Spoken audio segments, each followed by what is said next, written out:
All right, we are here live with News Roundup. We're going to talk about some of the day's top stories and take your comments on the air. Welcome, everyone. Good to see you all. And big thanks to our moderators. We got Sarah55 is moderating. Mark Helton and Melissa McQueen are there. Sarah Joy is there. Thank you, everybody, for moderating. That's very nice of you. Also, we have moderating right now. Oops, give me one sec here. Papa Bear is moderating. Thank you, Papa Bear, for moderating. See if the Facebook chat is working today. I'm sure they still haven't fixed the Facebook chat issue yet. Facebook chat's been having this issue where if you watch on a web browser, literally the live chat doesn't update. You have to refresh. You have to literally refresh every time you want to see new comments. And it looks like that's still happening on Facebook. It's really amazing that they can't fix it. Hello to viewers like Timothy Cornegay, Rita Pearl, Krista Barker, Carlos Rosa, Lorna Quox, Rob G., Scarlett, and our other viewers. Thank you for tuning in. French Fries is here too. Okay, let's start by talking about, we'll just talk a little bit about this chemical fire. I mean, it was a big fire. This is in Illinois. It was a big fire, and it's still going on, but fortunately only one minor injury. And it's oil-based lubricant burning. So this is in Rockton, Illinois. I know some of you were watching this earlier. Actually, let's see if I can show you a picture. Chicago Tribune. See, there you go. There it is. Chicago Tribune. But this chemical plant basically was consumed. It's been going on since this morning, like 7 this morning. They evacuated like within a mile of the plant, but fire officials said in the press conference that he said there was no danger. What was the exact wording he used? No threat of contamination on the ground. I'll tell you the exact quote. I have it written down here. He said, "At this point, there is no danger to air quality at ground level." At ground level.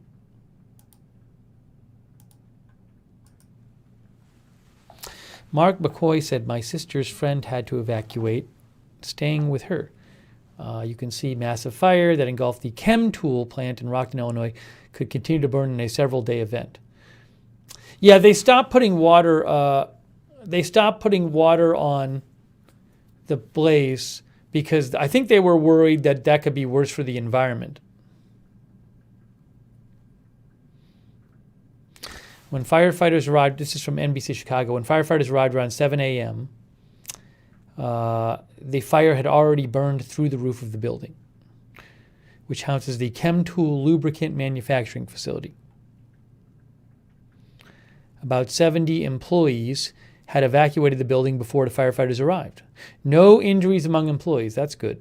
One firefighter got a minor injury.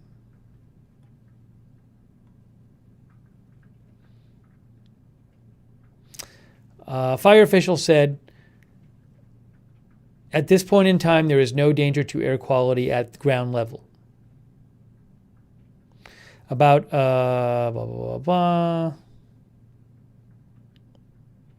Yeah, Wilson said crews had stopped using water to suppress the flames to prevent an environmental nightmare of product runoff into the nearby Rock River, meaning the fire could continue to burn for days. So they didn't want to pour water on the fire and then have like contaminated water go into the river. So the plant is here. This is in Illinois near the Wisconsin border where the red marker is. Chemtool Incorporated. And you can actually see it's right near a river. See, there's the plant. So the worry, I think, was if they pour water on the fire, then the water's going to get chemicals in it and they'll go into the river. which is right there. So they're just going to let the stuff burn out, which might take several days. No, I don't think they're pouring anything on it right now, JD. The fire official in the press conference said they're just going to let the stuff burn out.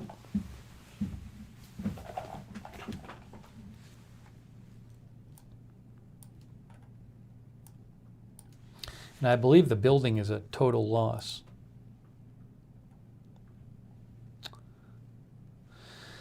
The fire official said the Rock River, which is a very large waterway, is about 300 meters to the west of this location. So that's one thing we're definitely concerned about is product runoff into the river. So we don't want that to happen. So at this point in time, it's best if we just let the product burn.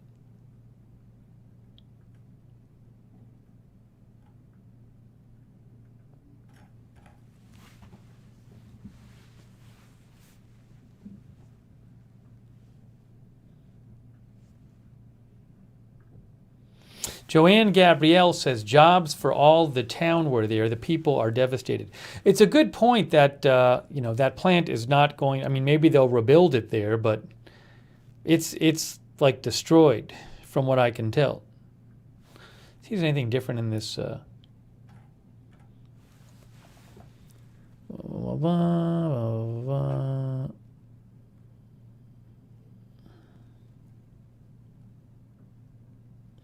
Alyssa, this is from Chicago Tribune. Alyssa King, who lives about a mile from the plant, said she saw what appeared to be pieces of cardboard boxes and small chunks of the building falling from the sky.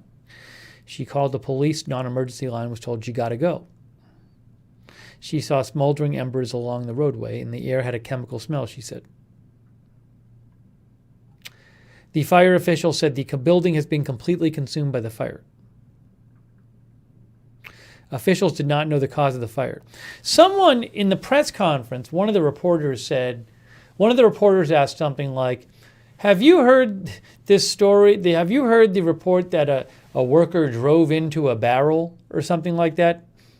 Like I think what the reporter asked was, have you heard that a worker drove into a barrel? There was some story floating around. I believe, again, if I remember right, that the story was like a worker drove into a barrel. And that started the fire. I don't know. And then the fire official said, no, we have not. We're just trying to put out the fire right now. Officials did not know the cause of the fire.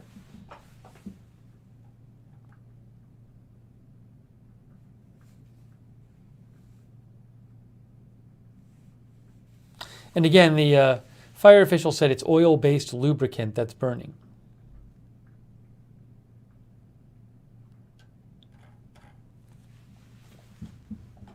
So thoughts with everybody there.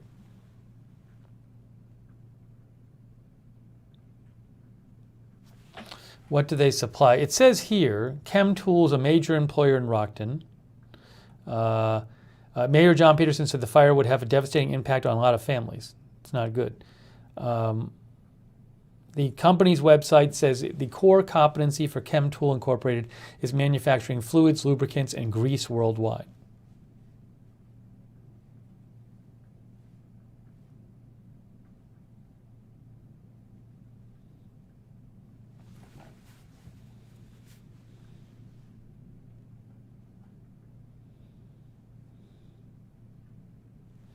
Brainy Janie says this fire news is very sad.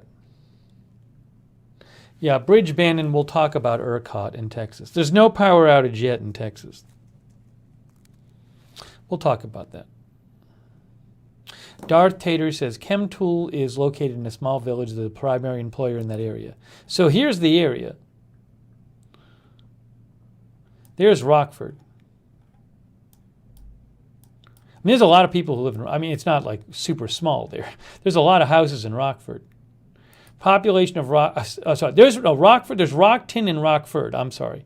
Rockford, which is right nearby, has a population of 147,000 people live in Rockford. Rockton, which is near Rockford, is 7,600 people.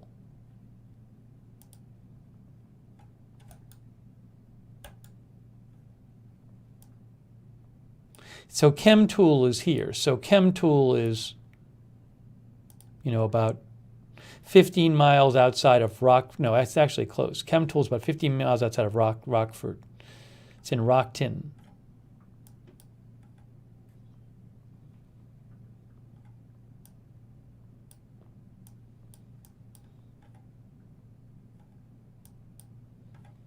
That's where it is there. I don't know that they'd be the primary employer, just because, the Chicago Tribune article says they have about 50 employees. The chief said there were about 70 employees, but company officials said the figure was closer to 50. But they are a major employer in Rockton, said the Chicago Tribune.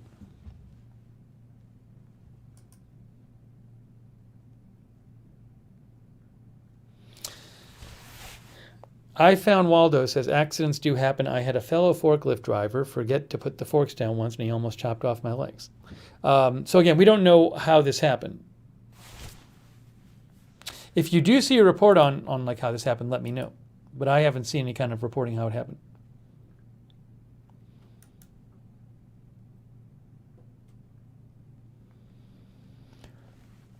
Excuse me. Our viewer, The Funky Farm, says, I live about 10 miles south. I can see it from my house. Rumor from an employee on the radio this morning was that they were working on the sprinkler system and someone backed into a hot oil pipe with some sort of equipment. That's a rumor. We have no evidence that's true, but we'll see what happens. Thank you, Funky Farm.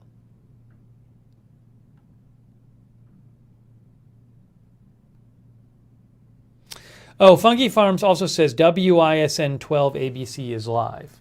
It says they are currently spraying near the shipping area. Yeah, I should check that. So, I can't show a news organization's live stream.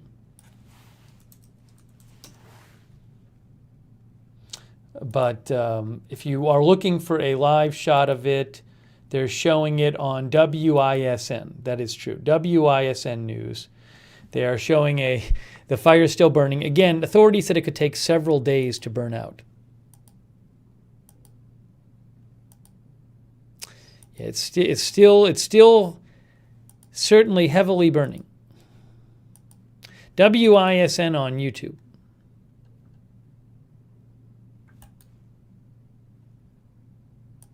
ABC Chicago also has a live shot. It looks like roughly the same shot.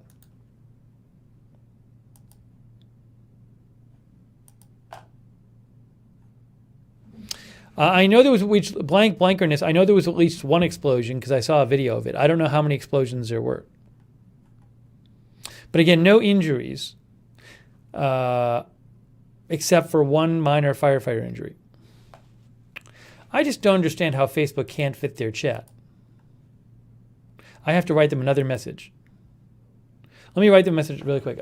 You send them feedback messages and they don't fix it live. For a week now, live chat messages are not updating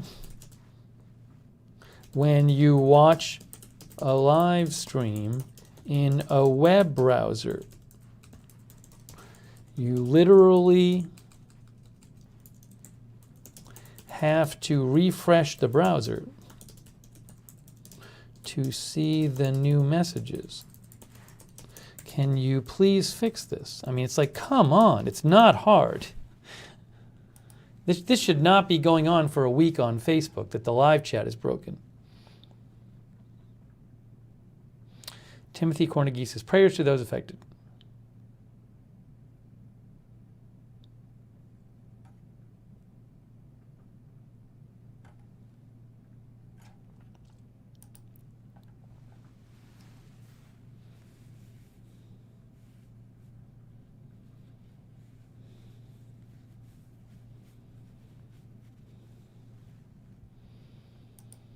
So if I hear major updates about it, I'll certainly let you know.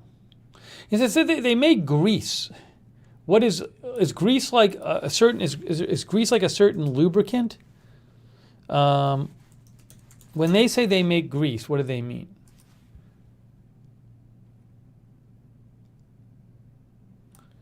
This is machinerylubrication.com.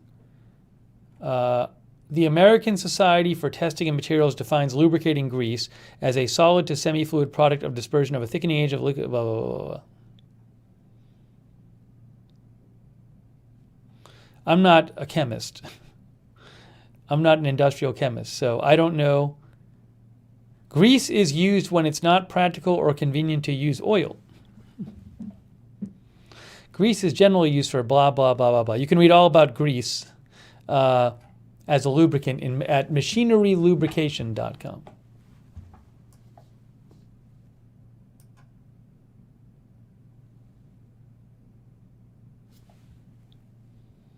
Montpelier says lubricants.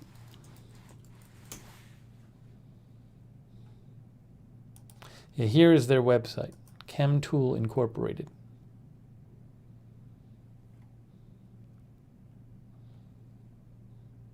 Your grease business, our turnkey solution. I don't know what that is. They have greases and fluids, you can see.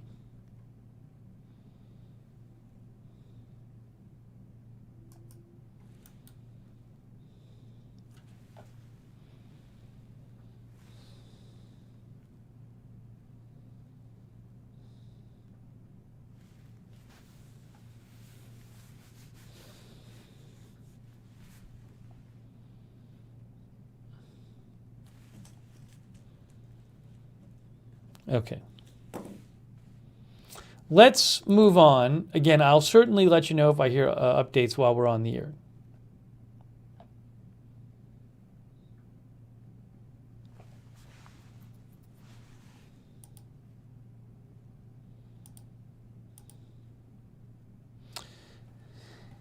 And let me show you this too.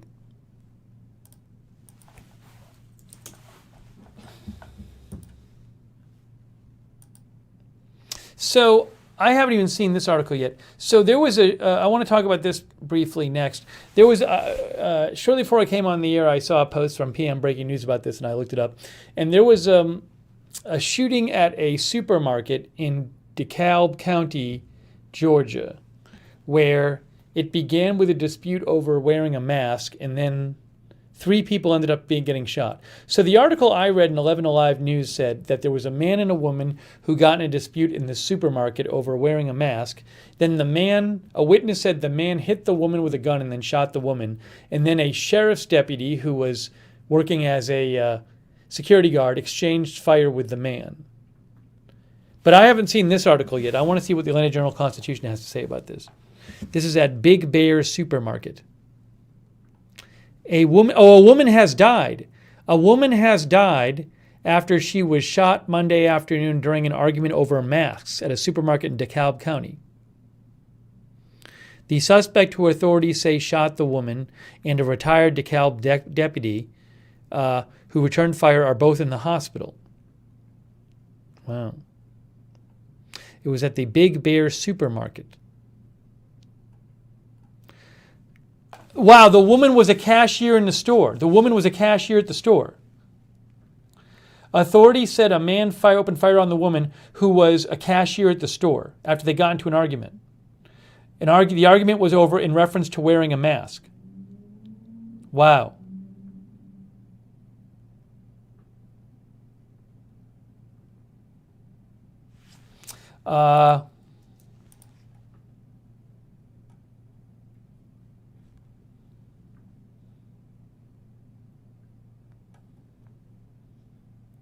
I gotta post this. It's terrible. Update. The woman who was shot at a Georgia grocery store after a dispute with a man over wearing masks inside the store has died. She was a cashier at the grocery store.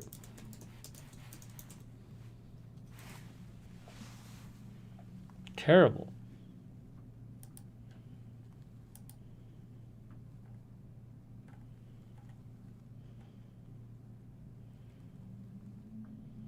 She was a cashier who was a store.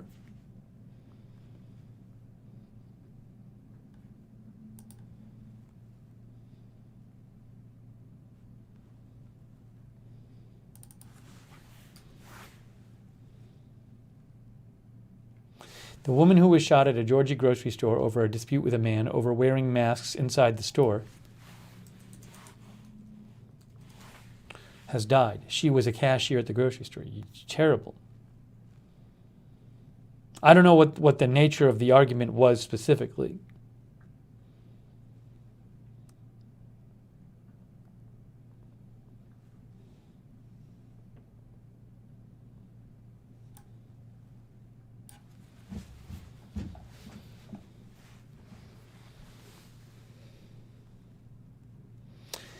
I don't know the specifics about it. I mean, I'll show you the 11 Alive article. This article, cashier killed. DeKalb deputy injured, cashier killed in shooting that stemmed from mask dispute. Blah, blah, blah.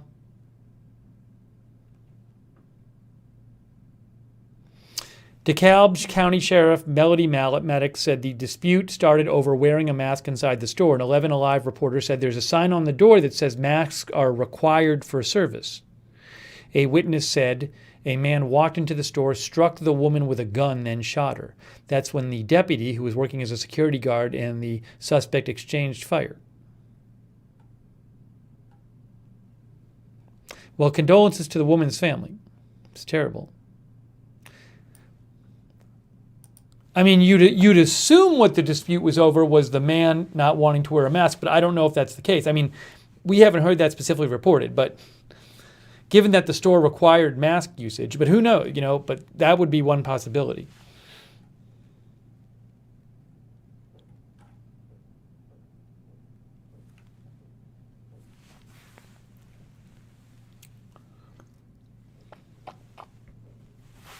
And who knows, who said what to whom? Did they know each other? I don't know any of those specifics.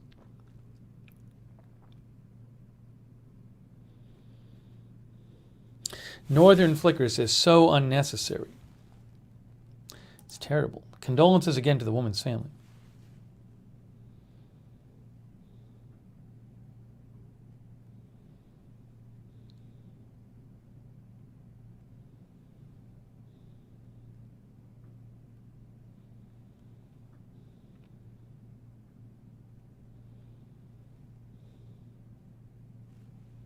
Also, that witness said he hit her with the gun and then shot her. So, I mean, it just seems like just an absolute craziness, of course.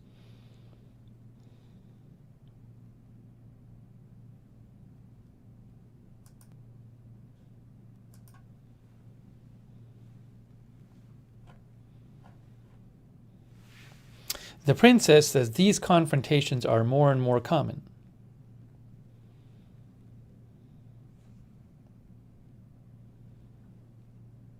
Tartan Granny says crazy people out there.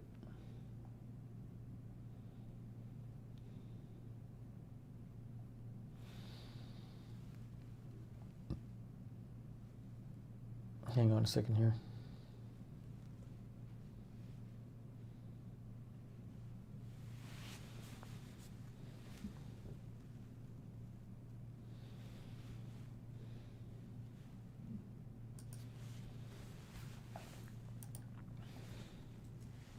If you have comments, you can write to me on Twitter at Lookner.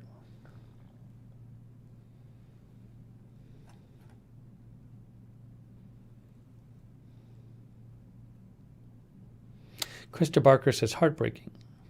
Jeff Curry says, of course, people will kill for nothing these days.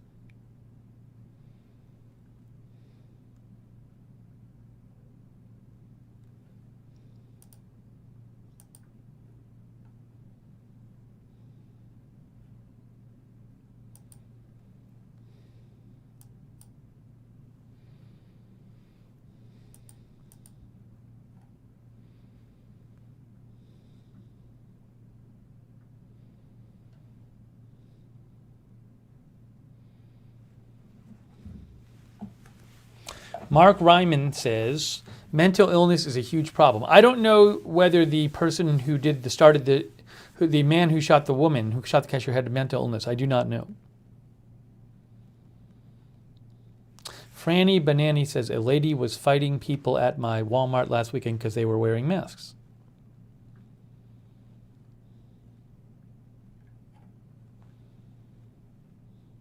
Me Betty Boop says, I'm guessing he had a collection of red flags.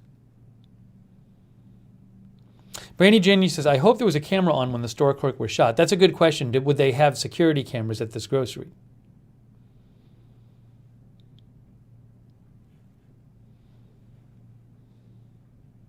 I'll show you what the grocery looks like. It's in a Big Bear Supermarket, Candler Road. I bet we can find it on here. Big Bear Supermarket, Candler Road. There it is. That's the Big Bear Supermarket.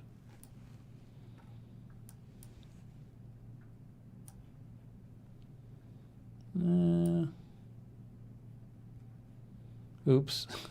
How do I get out of this?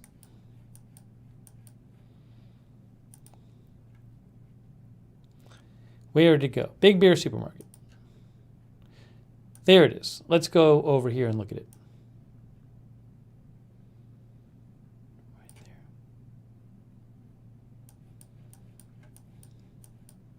There it is. Big Bear. That's big. You know, it's a fairly big supermarket there. So it wasn't like, a little store. It's just a decent sized supermarket.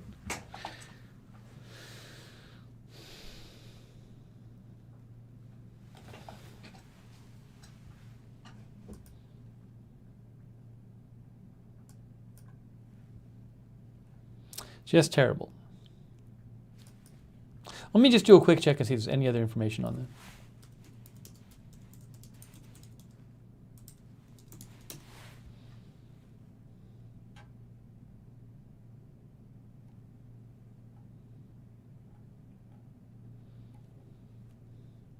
Jasmina Alston, who's a reporter with CBS 46, she posted this. She said, this man was inside the Big Bear Supermarket when a DeKalb deputy and 2 others were shot.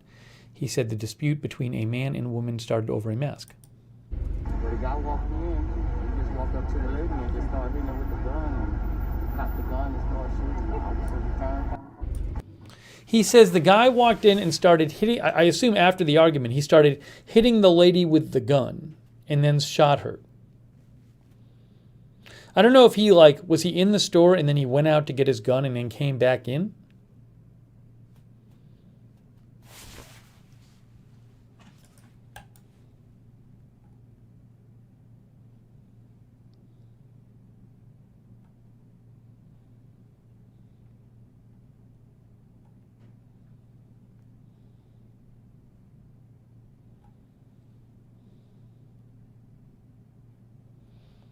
Oh, look at this. John Shirek says, reserve deputy who was shot twice during gunfire inside Big Bear Supermarket is in the hospital in stable condition. Sheriff says protective vest saved his life.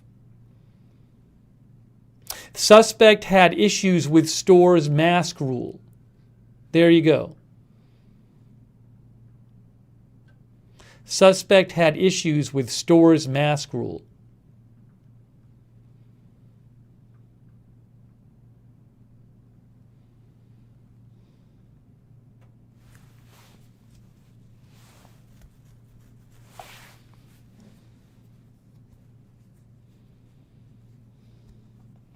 So again, that's from John Shirek. But the reserve deputy was shot twice.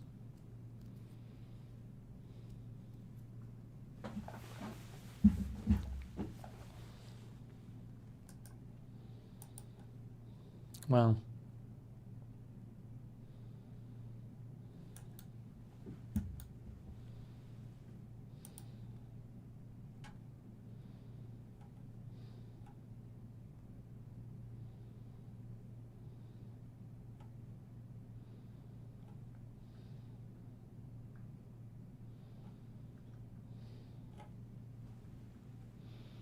Well, not good. Again, condolences to the family of the cashier and hope the deputy recovers quickly.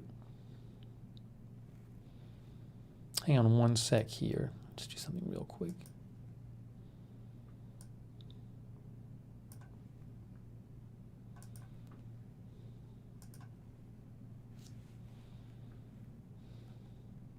I don't know what the condition of the suspect is.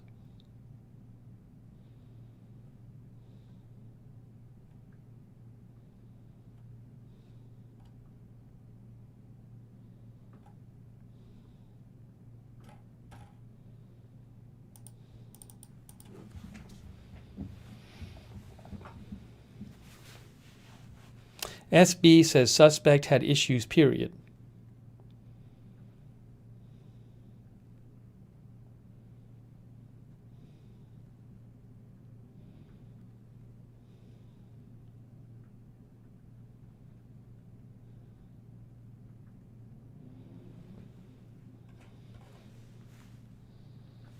All right, well, that's not a good story.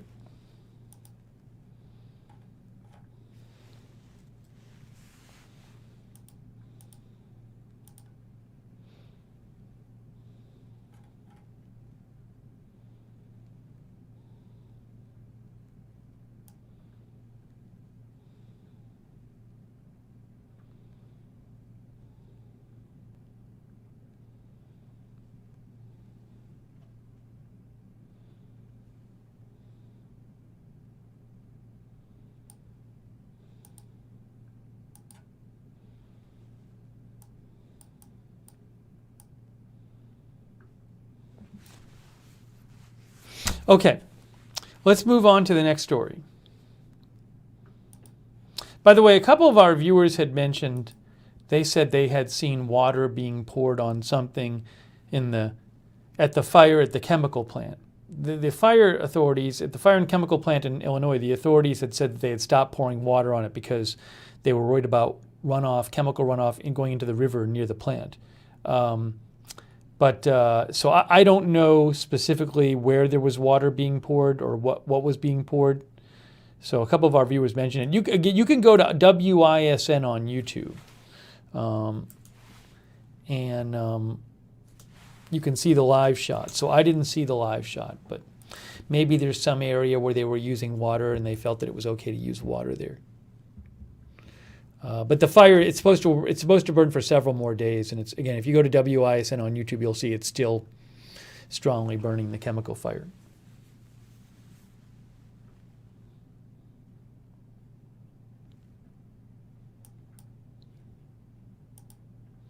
Okay, let's move on to another story. I just want to say a quick thanks to Lynn Downey. Thank you so much, Lynn, for your support. I appreciate that, Lynn. Thank you. And also, thank you to Brainy Janie. Hey, thanks, Brainy Janie. It's very kind of you. Much appreciated. Brainy Janie, thank you. And also, Brandon Johnson. Brandon says, this is just awful. The thing in the supermarket. Prayers to the families involved. If you don't want to wear a mask, you don't get service in that store. Thank you, Brandon. And thanks to our moderators. Really appreciate it. Sarah Joy is there moderating. Thank you, Sarah Joy. Sarah55 is there. Thank you. Melissa McQueen, Lady Edith, Denny James, Mark Helton. Papa Bear. Sully is moderating.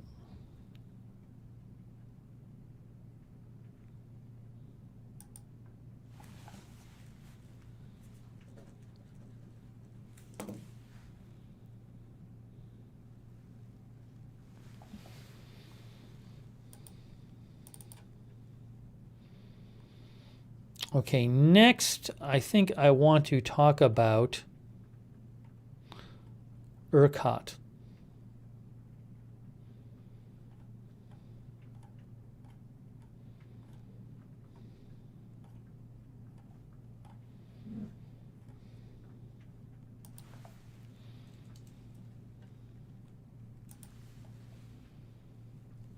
ERCOT manages the electricity, I think, for most of Texas.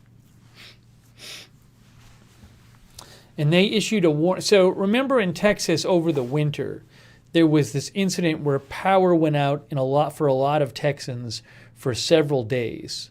It was just terrible. And what happened is, if I'm remembering right, they had there were a bunch of power stations that were offline, and then demand went up, and they couldn't handle the demand. So they had to do these. So and power ended up going off for a lot of people for days.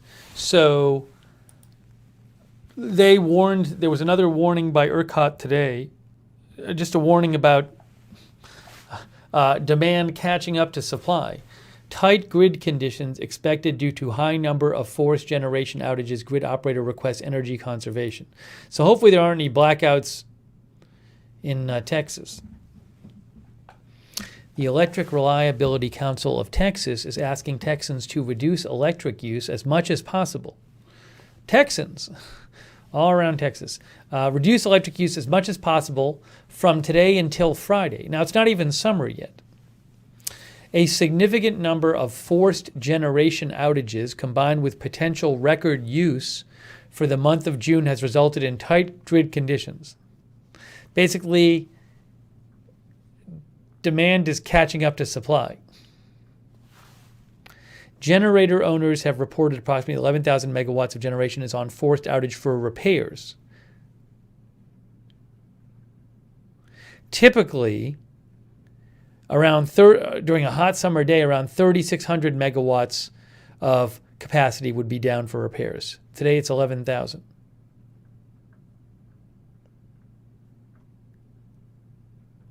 Now look at this. It says today's peak load forecast, that's demand for, I guess, how much electricity is being used, may exceed 73,000 megawatts. The peak demand record for June is 69,000 megawatts. So if the demand is high as forecast today, that will significantly beat the record demand for June.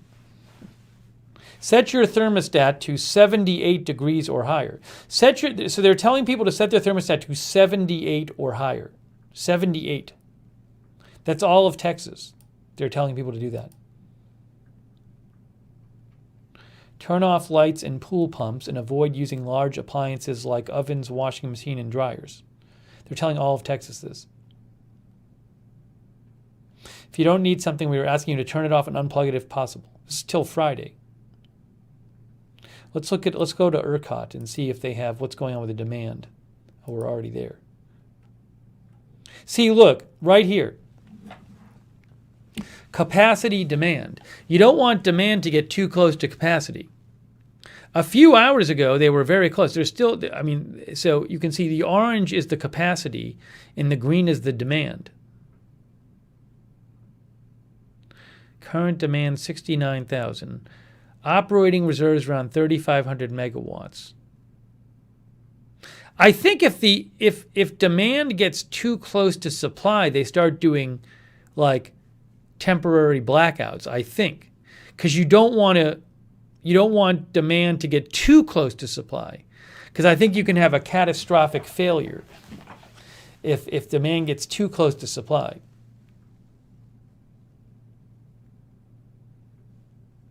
If I remember right, this is not a lot of excess capacity. I'm just thinking back to a few months ago.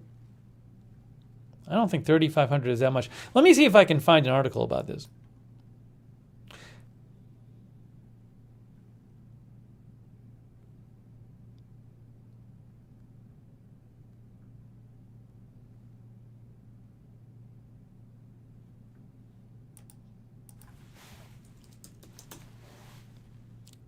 I found just says brownouts. Yeah, like intentionally shutting off the power to some people. Let's see here.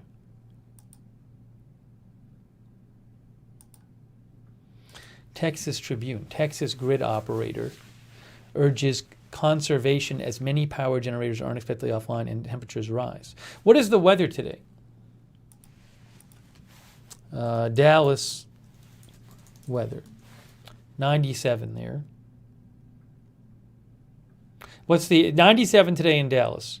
What's 90? It's high 90s, mid to high 90s this week. Dallas monthly temperatures. Their average in June is 92. It's not. The high temperatures in Dallas right now are not very different than what they normally are. The normal average in June is 92.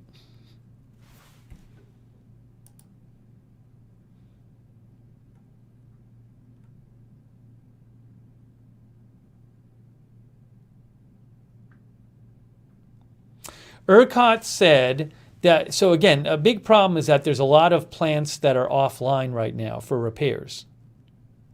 Enough plants to power 2.4 million homes are offline. ERCOT officials said the power plant outages were unexpected and could not provide details as to what could be causing them.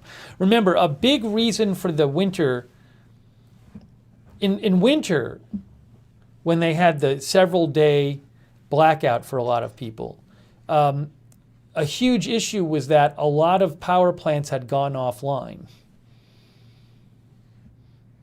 and were not producing power. So that was a big issue in the winter. And the urgent situation today is being caused by unexpectedly power plants being offline. I hope more of them don't go offline. An ERCOT official said, "I don't have any potential reasons for the plant outages that I can share at this time. It is not consistent with the fleet performance we have seen over the last few summers.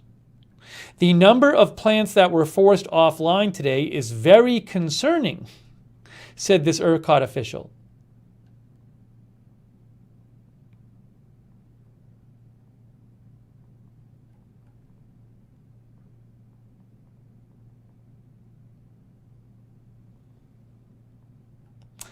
This ERCOT official said this many plants being offline is unusual this early in the summer season. He said the grid operator will conduct an analysis to determine why so many units are offline. At this time, it, quote, appears unlikely that the ERCOT grid would need to implement outages like it did in February to reduce strain on the grid, said this official. Well, hopefully the reason that these plants are offline is not going to make more of them go offline.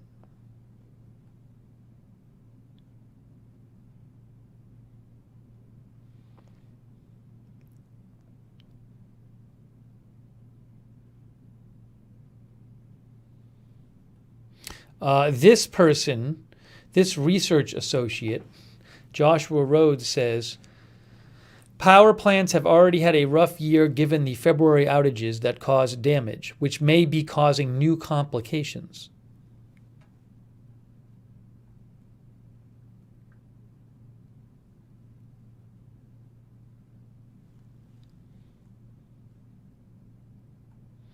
ERCOT has warned in its summer assessment of power resources that a severe heat wave or drought combined with high demand for power could put the grid in jeopardy. Texas is expected to have a hotter and drier summer than normal this year, according to NOAA. This is an article from Texas Tribune.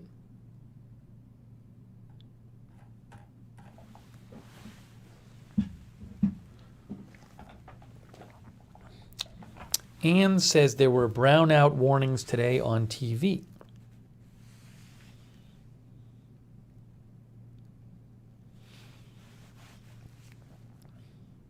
Send me your comments at Lookner on Twitter. This is in Texas.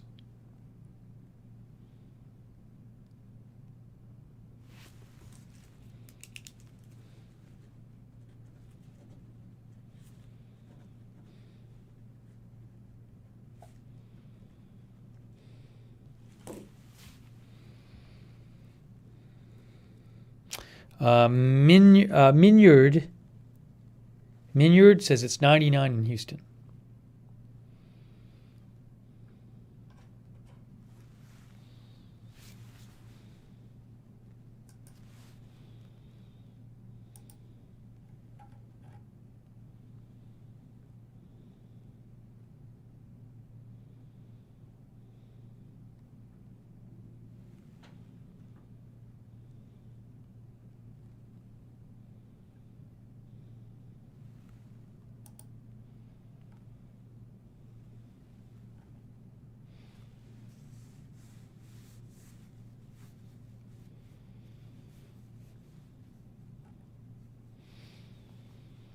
Again, you can reach me at Lookner on Twitter.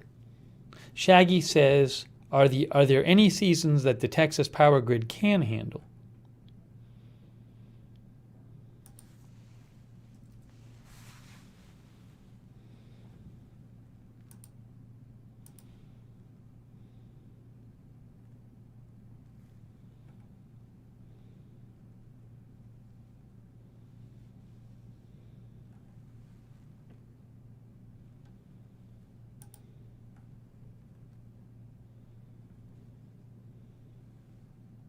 So, a big question is just, to me, is will whatever issues are making these more than the number of usual power plants go offline in Texas, is that going to make even more of them go offline? I don't know.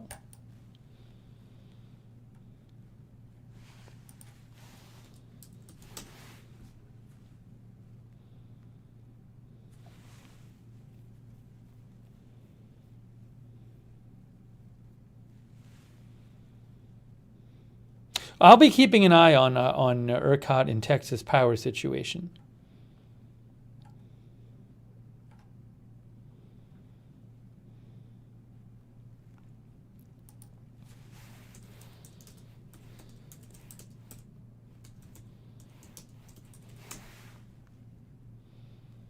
So, like in Wikipedia, it says 2021 Texas power crisis.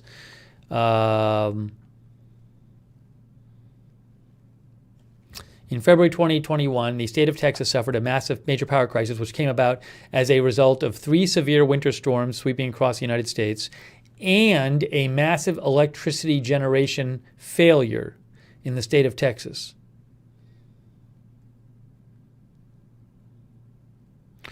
Hang on a second. Blah, blah, blah, blah.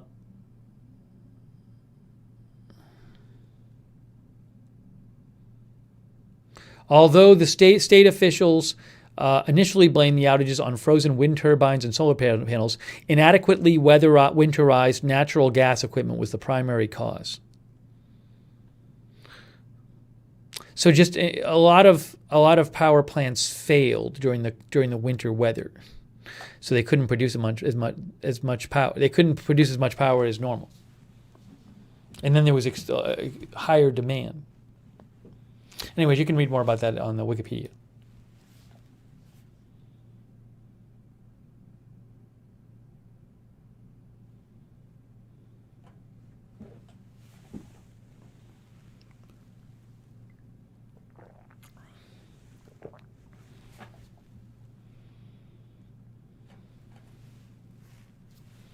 All right, so we'll keep an eye on that. I hope they don't have any big power failures. Ooh, it's trending. ERCOT is trending on Twitter. I hope they don't have any big power failures in Texas this summer. Ooh, I wanted to show you that story too. That was kind of a weird story. We should talk about that.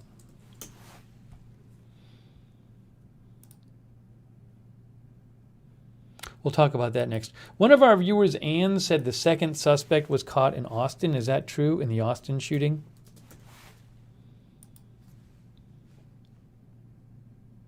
Oh, here it is, right here. A second person, a 17-year-old, has been arrested and charged in connection with the 6th Street shooting that killed a New York tourist and injured 13 others. So 2 suspects have been arrested for the Austin shooting over the weekend in a busy area of Austin, in which most of the people who were hurt were innocent bystanders.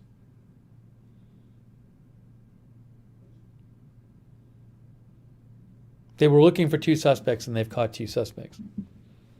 That's from Tony Plohetsky. Hey, thanks, by the way, to Ann for the heads up.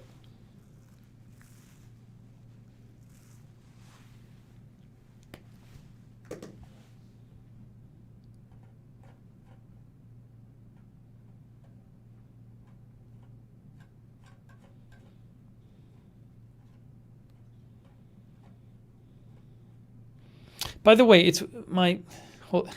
hang on one second here. Hang on one sec.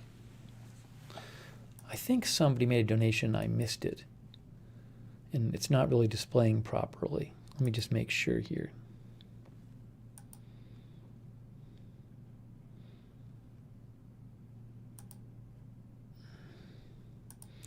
Give me 1 second. Let me just see if I can figure this out. We'll go here. Here. Okay. Here. Where is it?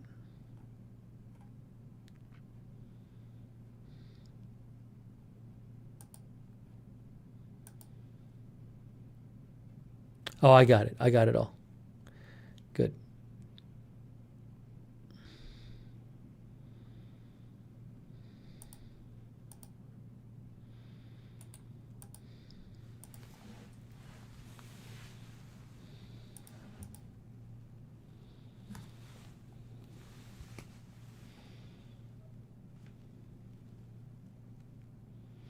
Corey says, no more YouTube? Well, no, we're on YouTube right now. This is Agenda. On YouTube, there are 2 news channels.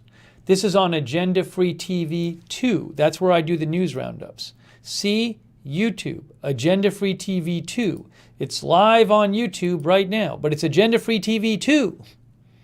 Agenda Free TV 1 is when there's like a big breaking news story. The news roundups are on Agenda Free TV 2. So if you're on YouTube, subscribe to both news channels, Agenda Free TV and Agenda Free TV 2.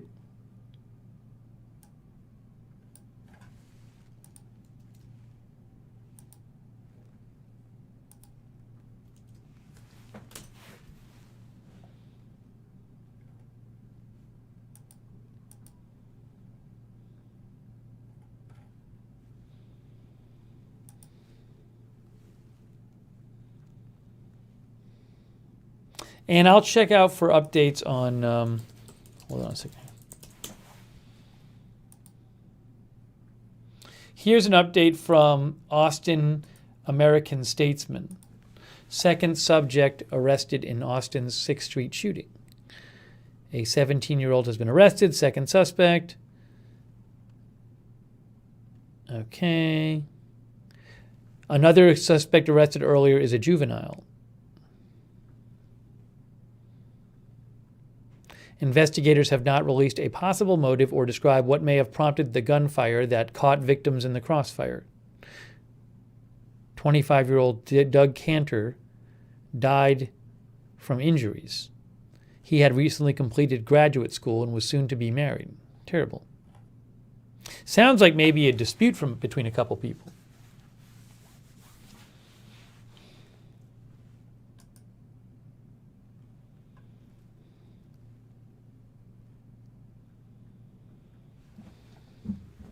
Thank you, Anne, for the heads up.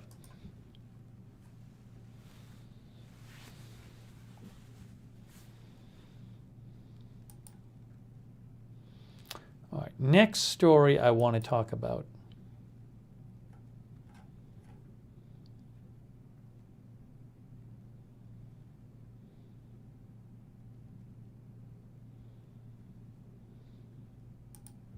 By the way, Linda Martinez mentioned how hot it's going to be in Arizona.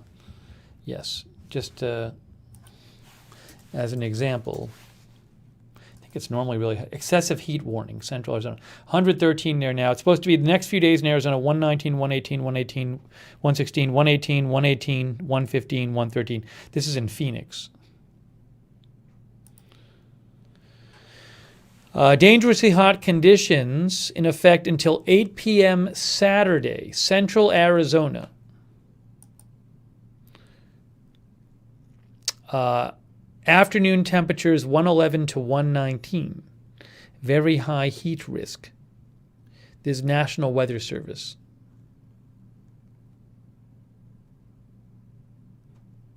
Washington Post says extreme record-setting heat wave underway in West as drought intensifies.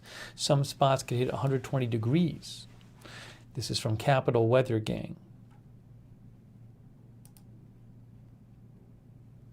For much of the upcoming week, an exceptional outbreak of extreme heat is set to engulf the West. Highs could flirt with 120 degrees. As sweltering temperatures exacerbate drought concerns and bolster the odds of a dangerous and deadly fire season. Nearly 40 million Americans could see highs in triple digits. 100-degree heat extending all the way to the Canadian border. The heat could last for much of the week.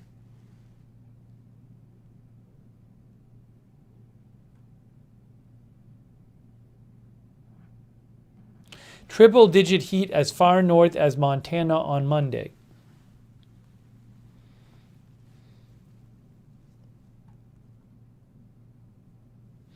Billings, which was usually in the 70s, mid-70s in Montana, was forecast to hit 102 today.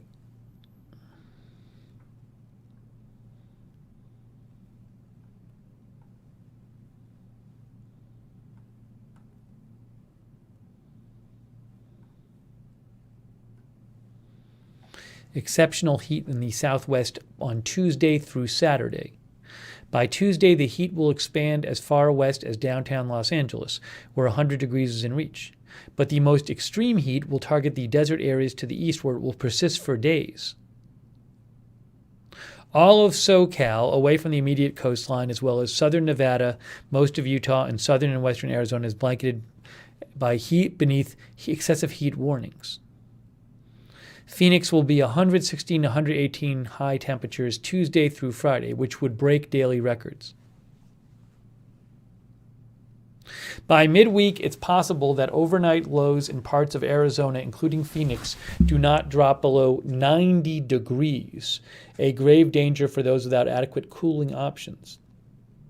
Overnight temperatures are often more dangerous than daytime highs because cooling shelters are usually closed and the body becomes deprived of its nocturnal cool-down period.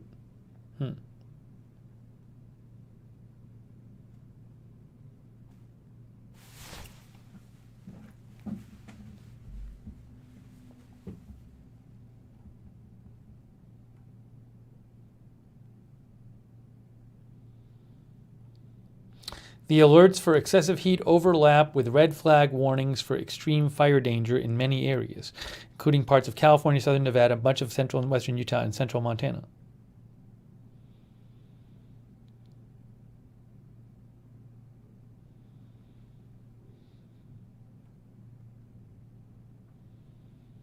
There is this fire, the Telegraph Fire, which is burning east of Phoenix. It is now 74% contained, which is good. It has torched 90,000 acres, and it is still burning. NWS Phoenix said the Telegraph Fire was very active overnight.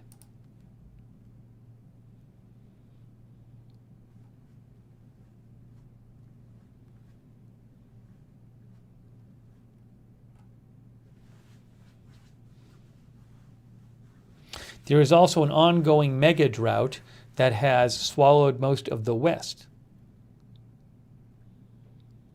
More than 50% of the West is currently experiencing an extreme or exceptional drought, according to U.S. Drought Monitor.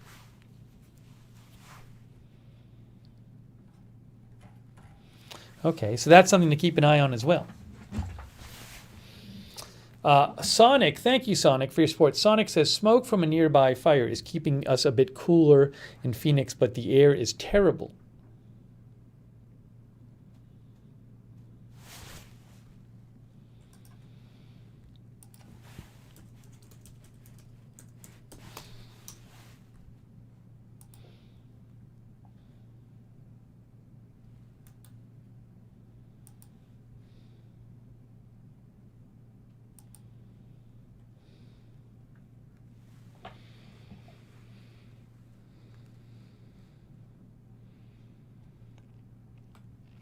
Let's see here. Our viewer, Mr. Showtime, says, I hope the homeless people in that heat will be okay.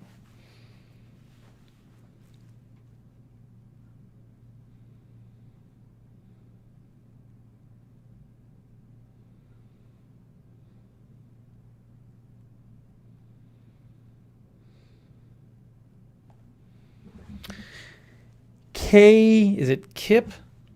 Kip 2020 says, how long before the West is out of water?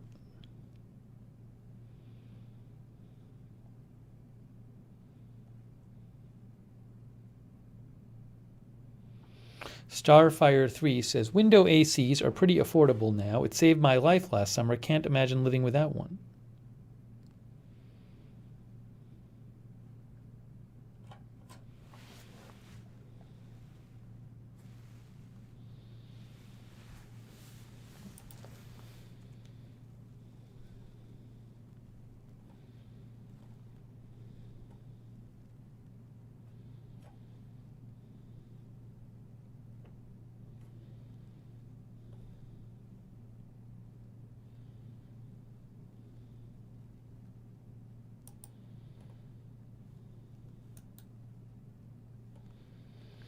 Josh Jacob Architect says it's 98 in Austin.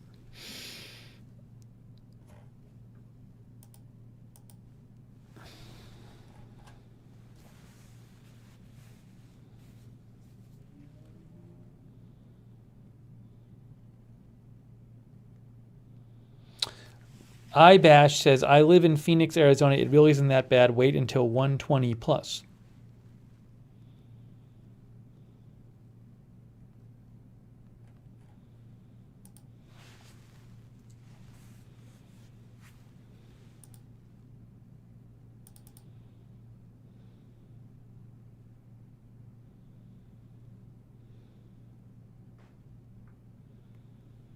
Kathleen Mullally says, stay inside in Phoenix.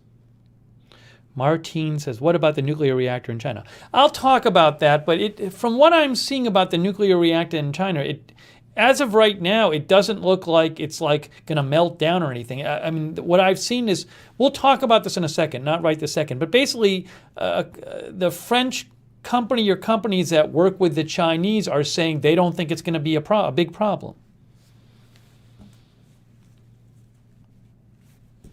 We'll talk about that in a second.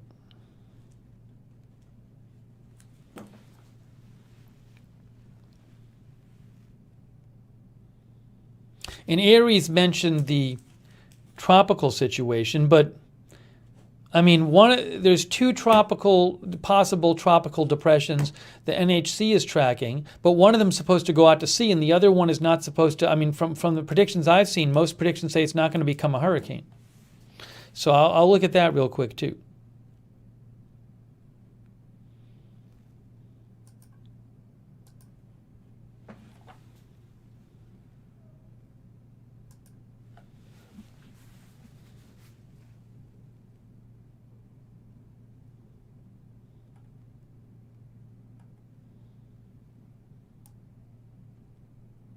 No, Jerry, I didn't do a live stream on the shooting in Austin. I mean, by the time I heard about, by the time it was reported, really, the shooting was over.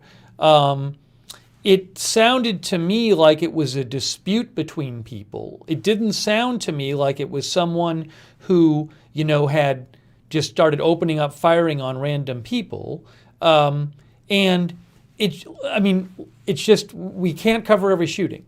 That's just, I don't just cover a shooting because it's a shooting and a bunch of people were shot. So, once in a while we do cover shootings that might be particularly noteworthy. I mean, certainly they're all important but that's not what the channel is. Not the shootings channel. If it was the shootings channel, we'd be on nonstop covering shootings. So no, I did not cover the shooting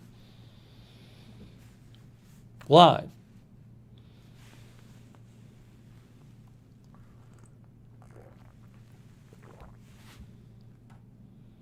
I mean, we talked about this last stream. The same night that the 13 people got injured or 13 or 14 people got injured in the Austin shooting, there were 10 people shot in a Chicago shooting, and then there was 9 shot in a Savannah shooting. That's all the same night.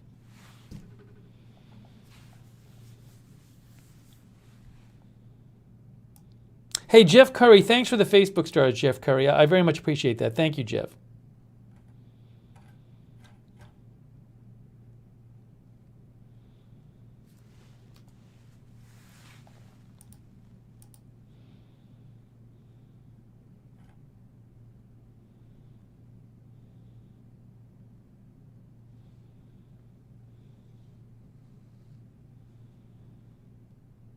Yeah, Julio, we just talked about the ERCOT, Texas story about 10 minutes ago. So you can rewind and see that. Jeff says in Northwest Georgia it was 90 with a feeling of 100.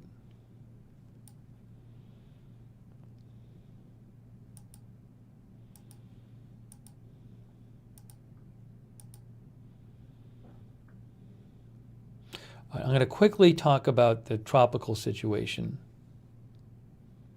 before moving on. See, this is becoming a big story now. We already discussed this. Now it's national news. ABC News, cashier killed after argument over Georgia's store's mask policy. We already talked about that. But now you can see being reported nationally.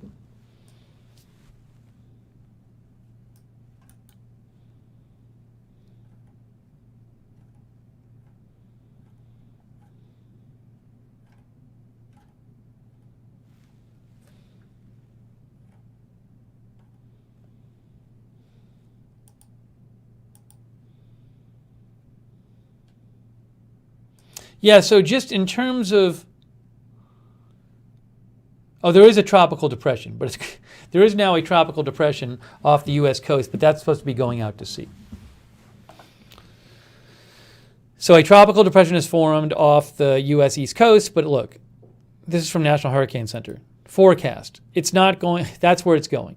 So you don't have to worry about this one. That's where that one's going. It's supposed to become a tropical storm, but it's going to be off the coast and it's going to be going, it's going to fizzle out. That's the forecast for Tropical Depression 2. So you don't have to worry about this one if you're on land. Then there's this one. And this has a 70% chance of becoming a tropical cyclone in the next 5 days. However, a tropical cyclone doesn't have to be a hurricane. It can be a tropical storm or it can just be a tropical depression. And if you look at tropical tidbits here, and we go to storms, and we go to 92 invest, what you see here is, look, these are what various models are predicting for that system in the Gulf of Mexico. None of the models right now in this collection of models is predicting it to even become a hurricane. This is tropical storm. This is tropical depression. This is wind speed in knots. So the predictions are that there's a consensus among these models that it's not going to become a hurricane. A few days ago, a couple of the models were saying it's going to become a hurricane. That's not happening anymore. Hurricane wind would be up here. So maybe it'll become a tropical storm, but right now seems to be a consensus among the models that it's not going to become a hurricane. And then we have this thing over here. This system off the coast of Africa. Who knows what'll happen with that? There's a 20% chance for the next 5 days that it'll become a tropical cyclone.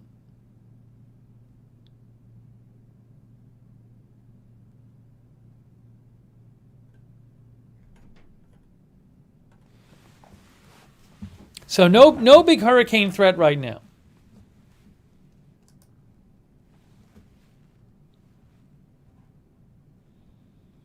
See, when it says here, when it says 70% chance of forming, that doesn't mean it's going to be 70% chance of becoming a hurricane.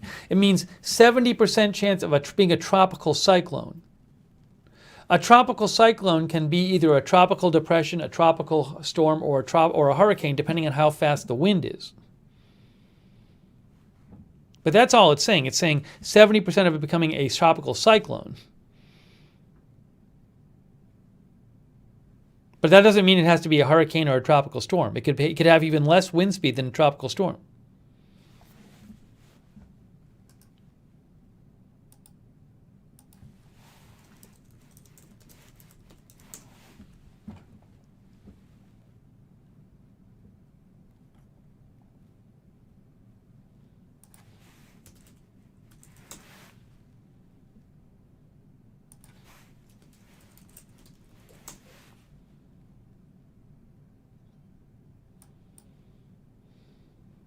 Then tropical cyclone has a whole technical definition. What is a hurricane? A tropical cyclone is a rotating low-pressure weather system that has organized thunderstorms but no fronts, blah, blah, blah, blah.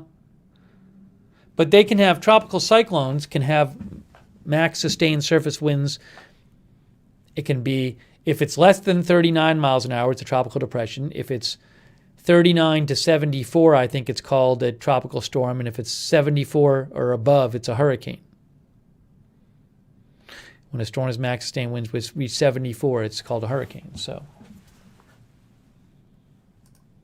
okay. Anyways, we'll certainly follow what's going on with hurricane stuff. But right now, there's no big hurricane threat for the moment. John Elliott says still a lot of upper level shear. I haven't heard that, but maybe that's what's going on in the Gulf of Mexico.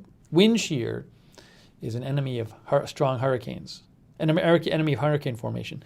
When there's too much wind shear, that means wind is blowing at different directions at different heights. Okay, I want to talk about another story now.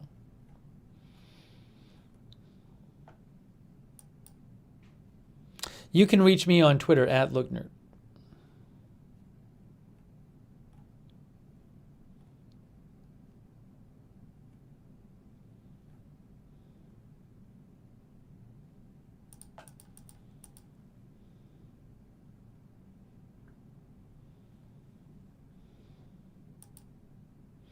I don't know if you saw this story. Look at this story. California. Vehicle explodes in Montclair neighborhood in California, knocking out power to area. FBI investigating. Look at this. Montclair, California. So this happened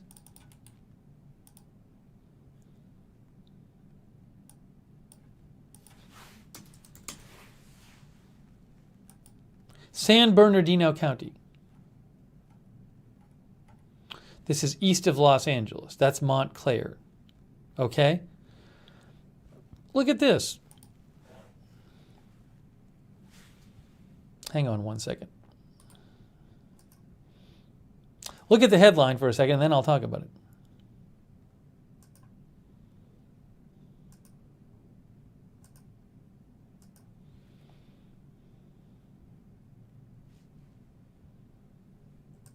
Okay. The FBI has joined the investigation into a vehicle explosion that caused a brief power outage in a Montclair residential neighborhood in California today. This is from KTLA. The blast was reported just after midnight in the 4500 block of Kingsley Street.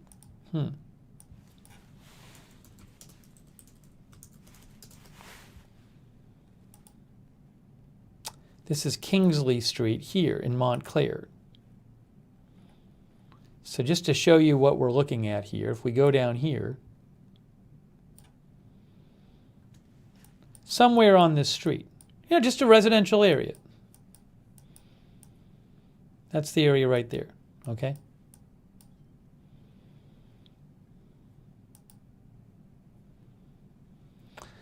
The explosion of the car briefly knocked out power to parts of the area, and residents thought the service outage was a result of a transformer explosion. But when officers responded to the scene, they found an unoccupied vehicle with extensive damage, the police said. Sky 5 video showed the roof of the vehicle had been completely blown off, with debris strewn about the middle of the road. The destruction was determined to have been caused by an explosion. No injuries were reported, and there was no damage to any nearby structures or other vehicles. Investigators believe multiple explosives were detonated. So odd. Investigators did not have any information on a possible suspect or a motive. So it didn't blow up the whole block. I mean, it didn't even, there was no damage to nearby structures or vehicles. It's interesting.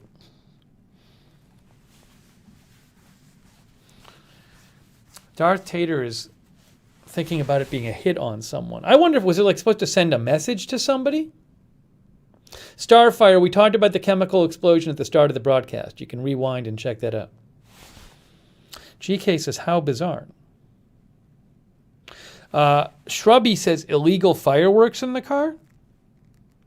Eric says, fireworks? I mean, I remember when we covered that fireworks explosion in California where it blew up a house.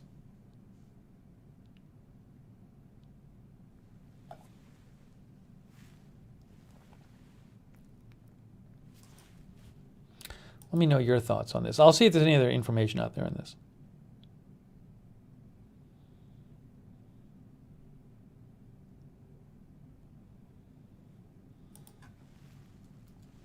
What an odd story.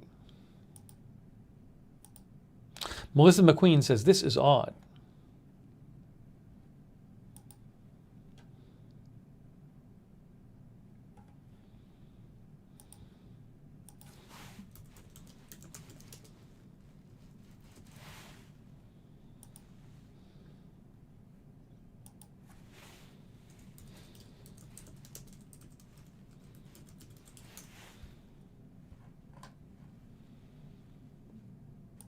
Let's see what the LA Times is reporting. Let's check out LA Times. Van explosion. Oh, here's a picture of it, see? Van explosion in Montclair triggers FBI investigation. Look at this. And then here's the pieces, I guess, of the top. A minivan exploded in Montclair early today, tearing the roof off and briefly knocking out power. No one was injured. Investigators are still processing evidence. As far as what caused the explosion, police said, we do not yet know. Happened at 12:08 a.m.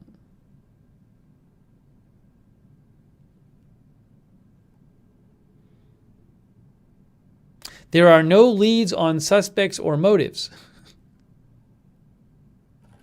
What an odd story.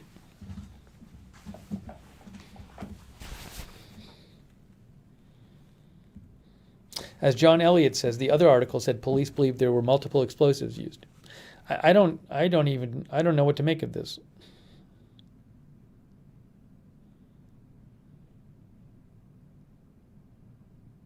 Diana says no fire.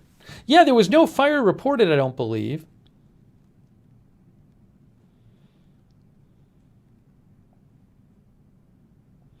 Northern Flicker says something doesn't add up.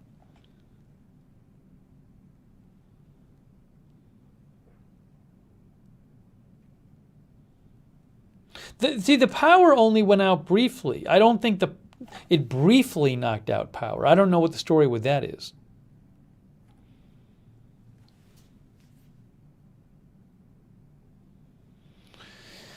Margot says, if fortunate incident so dangerous. I wonder if was it somebody trying to send somebody a message?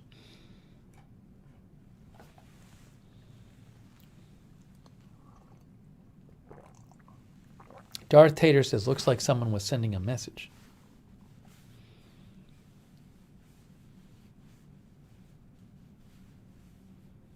You know, it's interesting, though. You don't see, it's not like you see, like, you know, on the ground, this huge, you don't see any, like, explosive markings on the ground.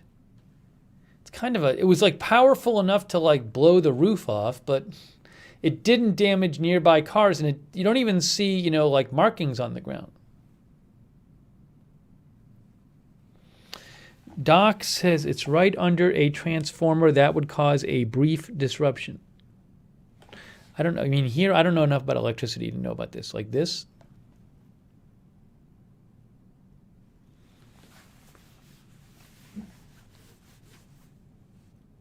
Well, now, just to be clear, Jeffrey Worley says car looks more disassembled. So I don't know, you know, what it looked like right after the explosion. You know, all this stuff might have been put here or laid out exactly this way by the authorities. But the other story, KTLA did say that the roof was damaged. See, it says in the KTLA story, it says police found an unoccupied vehicle with extensive damage. The roof had been completely blown off, they say. So that's what KTLA says.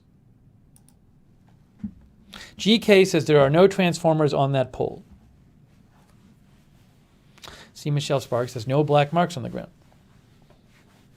But I'm guessing maybe it's in a line here because the authorities did this. So.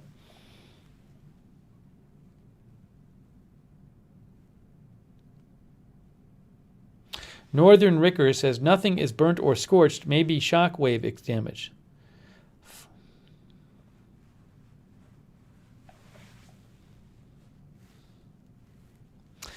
Devotee says probably something pressurized rather than a bomb. That's an interesting idea. Could there be something pressurized that just, you know, explodes?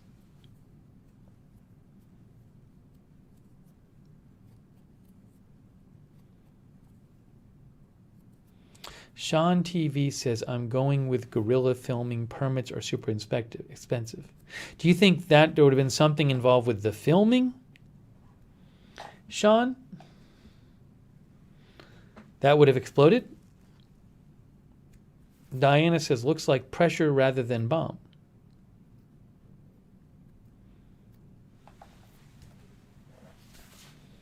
What an odd story. I wonder why the FBI is investigating. Because, I mean, the FBI, they don't just randomly investigate. I wonder if is it because it's explosive? Once you get explosives involved, does it involve federal laws and then the FBI gets involved? I don't know.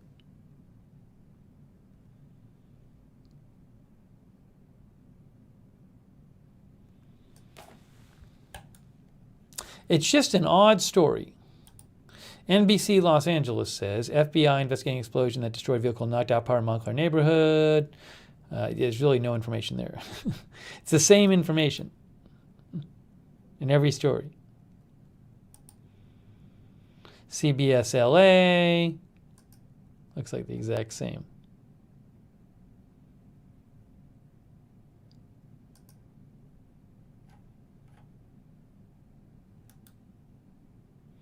Evil American says it's bizarre to have an explosion without fire damage.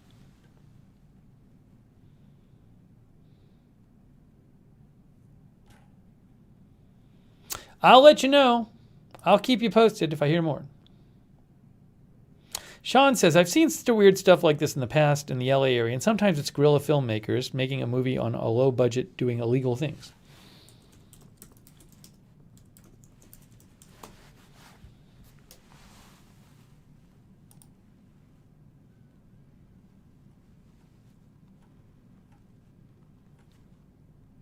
Just odd story.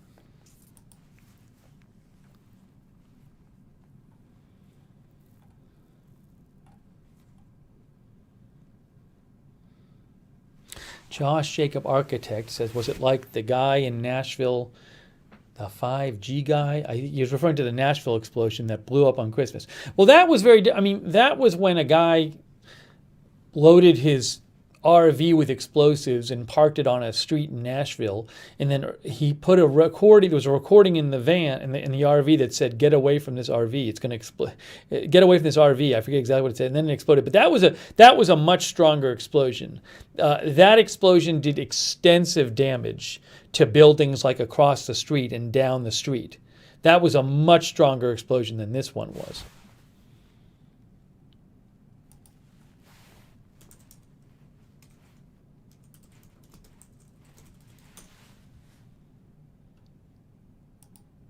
Damaged dozens of buildings. 2020 Nashville bombing.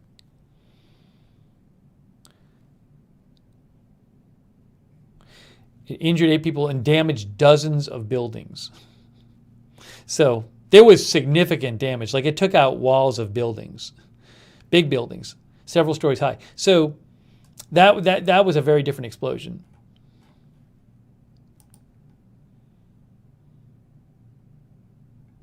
Nunzi says, have they tracked down the owners of the van? I would assume. Well, I would assume they had registration information of the van. There's nothing in the news reporting about that yet. Has anyone come forward with info about whether it belonged in the neighborhood or not? You know, that's all stuff they'd be looking into.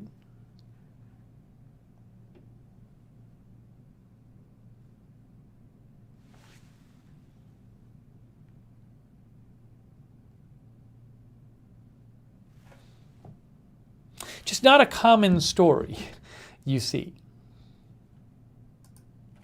Vehicle exploding. FBI investigating.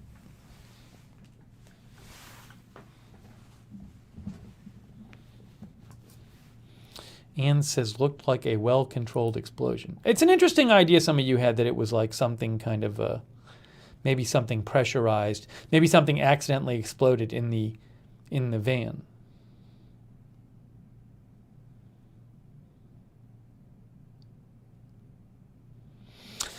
Trillion says, compressed natural gas is stored in a car's fuel cell. It's possible to have a tank explode without the air-fuel mixture ever reaching the proper mix for a fireball fire.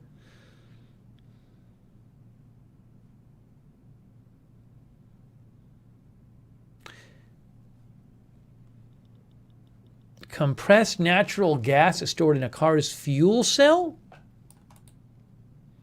I know nothing about this. Anyways, thank you, Trillion, for the comment.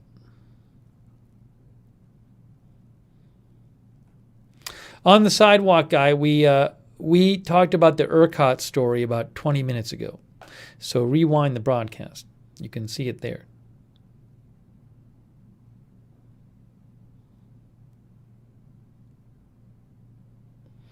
Matt Weimer says, would the FBI get involved if the vehicle had out-of-state registration? I don't know. It's an interesting thought. Our viewer Sarita Cheetah says, use of explosives automatically triggers ATF FBI involvement. That's what our viewer says.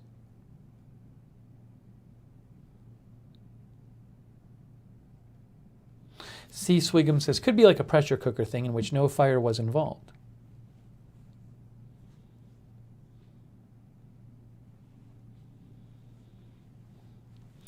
C. Swigum says, it looks like they cut off the roof, only the roof panels were blown off, so it seems like an overpressure thing.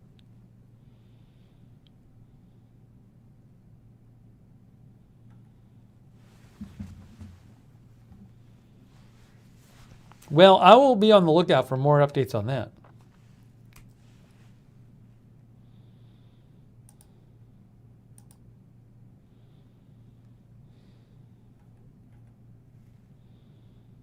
Hey, thank you, Patty Huddleston Looney, for the Facebook stars. That's very kind of you.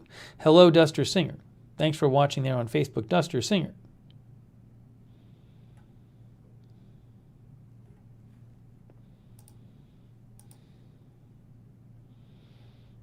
Okay.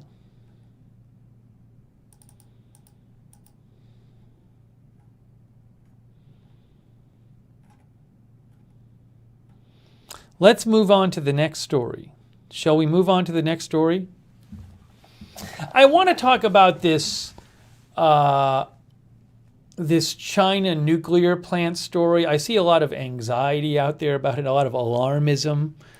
I wouldn't get too alarmed at the moment. So what happened is, last night there was a CNN story that came out, right? U.S. officials are assessing a report of a leak at a Chinese nuclear power plant, but don't yet think the facility is at crisis level, U.S. sources say. So in the CNN story, it talked about how a French company that had was working on this nuclear power plant had contacted the U.S. and said there was, what was it, an imminent radiation emergency risk or something. I'm not going to read this whole article. I'll show you a different article after this. But in the CNN article that came out last night, it said a French company warned of an imminent radiological threat. And so you're thinking, wait a second, is there some big nuclear disaster that's going to happen in China? It's a nuclear plant I want to say about 60 miles from Hong Kong. So, this came out last night, but, from what I'm hearing today, it certainly doesn't sound like an imminent Chernobyl or something. So this is a New York Times article from today, and it says, French companies admit problems at nuclear plant in China. They say the plant is still safe. This isn't China saying this. This is French companies saying the plant is still safe. Okay? So just to be clear, somebody had written me today saying, the nuclear plant is near meltdown. Well, no, that doesn't seem to be the case.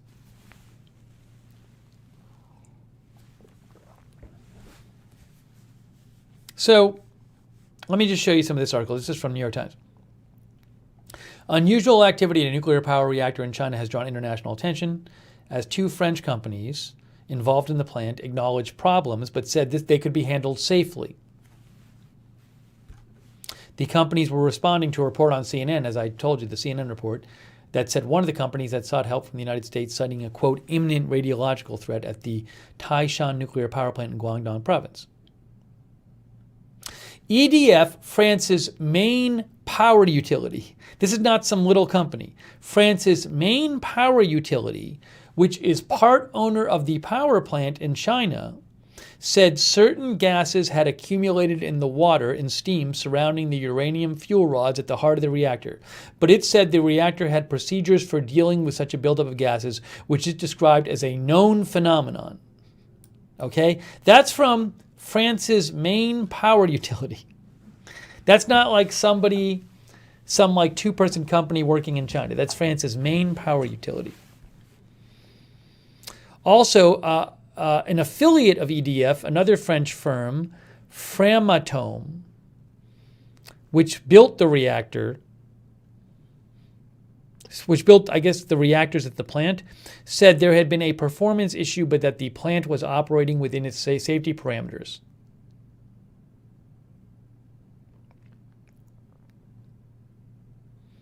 The plant itself has 2 nuclear reactors.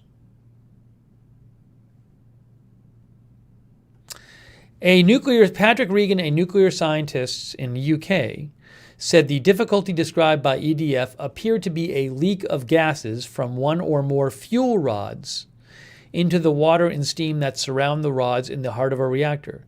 The most likely gas to have been detected is a radioactive isotope of xenon, he said. The problem with that isotope is that its presence may prompt reactor operators to remove limits on how fast the reactor runs. That can make the reactor more vulnerable to overheating. This is not a new problem in nuclear reactors, sometimes occurring if a fuel rod has a crack. It is typically handled by removing the fuel rods from the reactor and letting the xenon isotope gradually dissipate over a couple days through radioactive decay.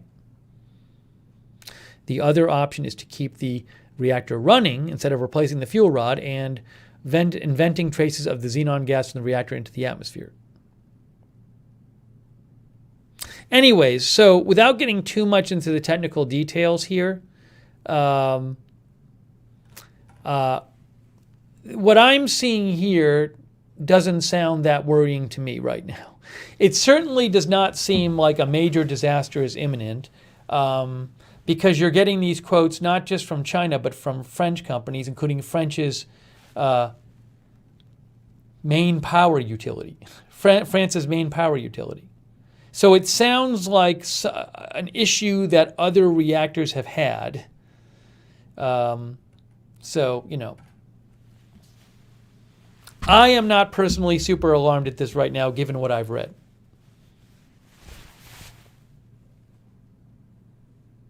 But you know, there's more details in this New York Times article, for example.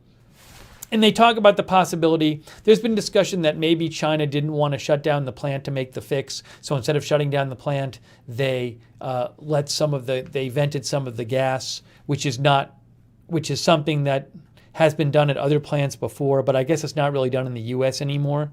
Let's see here. Look here. A former operator of nuclear power plants, Michael Friedlander, said many nuclear utilities around the world used to keep operating when leaking fuel rods and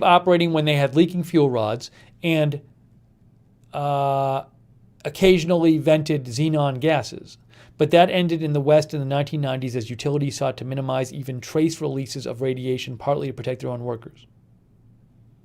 So it's possible that the article is suggesting it's possible that there was an issue there and there was some excess gas and that they've let some of the gas into the atmosphere.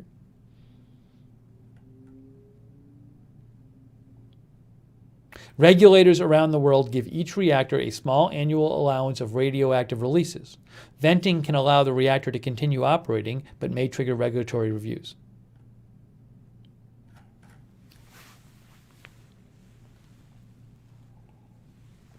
So when I saw this story last night, when I saw the CNN story, I was like, wow, what's going on there? Is there some kind of major incident at a Chinese power plant, at a Chinese nuclear plant, and the Chinese aren't coming forward about it, and we're hearing about it like secondhand, or we're hearing about it from a French company that's involved? But if you just look at the reporting today and you look at who you're hearing from, the French companies involved, it just sounds like it's not a major disaster in waiting. That's what it just sounds like to me.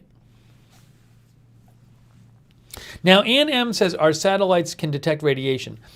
I did see analysts saying things like, look, if there had been a major release of radiation, you would know it by now. Let's see, I think I found a comment here about that. Let me see if I can find it here.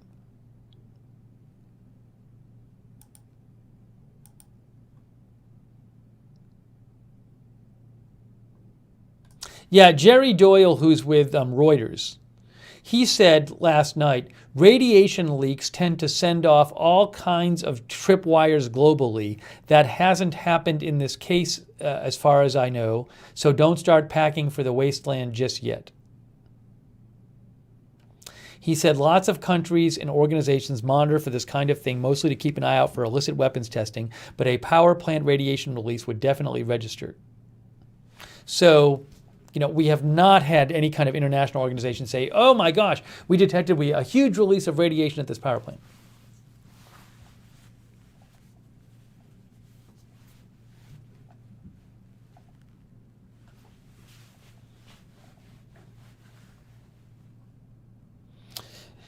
Miss Rafalver says, hard to not be skeptical of these carefully worded details. Obviously hope it's as described and not a serious event. Well, if we were just hearing from China, I'd be more skeptical. I really don't think that France's main power utility, which is part owner of the power plant, I don't really think it's in France's main power utility's interest to lie about what's going on in China.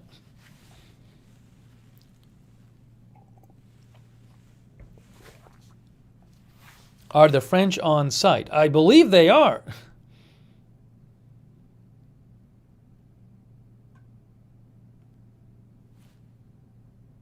I believe they help run it.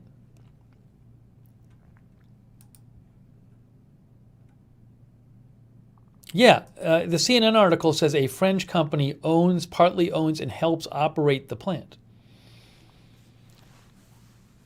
Hedge Enemy says France loves nuclear. It actually is interesting. I believe in France they have way more of their power is produced by nuclear than any other country.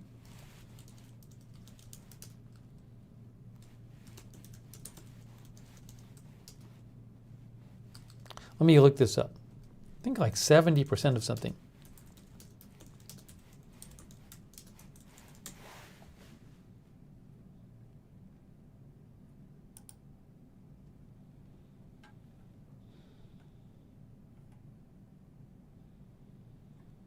Yeah, so this is an article from Power Technology.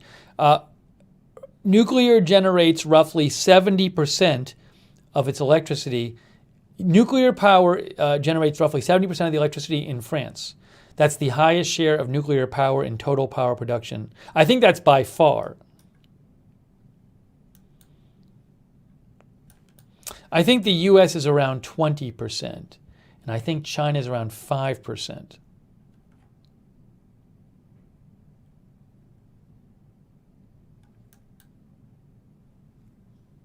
I think.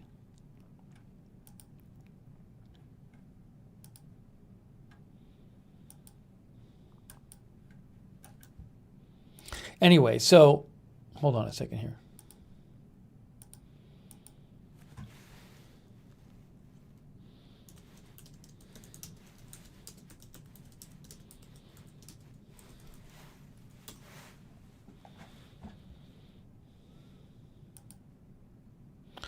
Trying to find by percentage.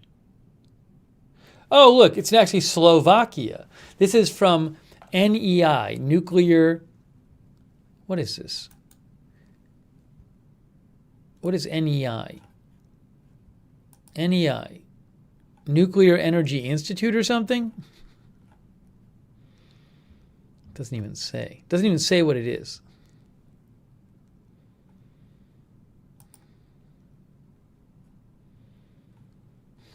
I can't even identify what NEI is on the site. Anyways, according to NEI, let's Google NEI. Nuclear Energy Institute. They say that Slovakia produces 82.3% of its electricity. Are they producing it, or are they using nuclear from somebody else? France is 70%, Ukraine 50%, Hungary 48%. The U.S. isn't even on this list. I think the U.S. is around 20%. I think. Anyways, France is one of the highest countries, though.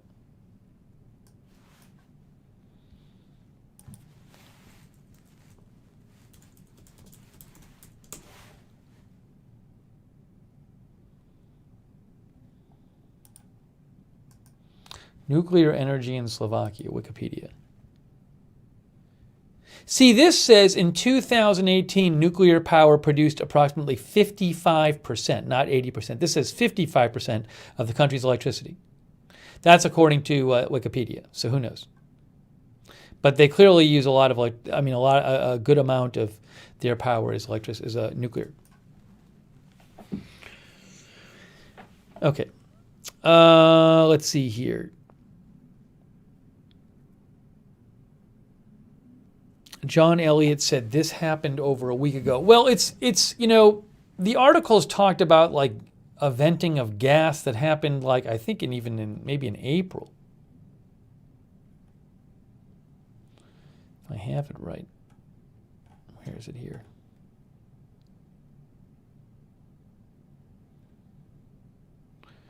In the Hong Kong government said that there had been an incident in April 5th where the exhaust gas system at the same reactor.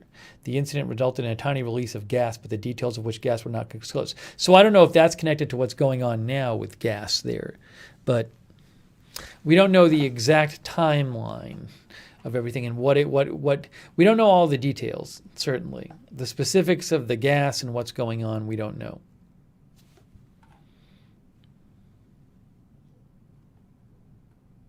But again,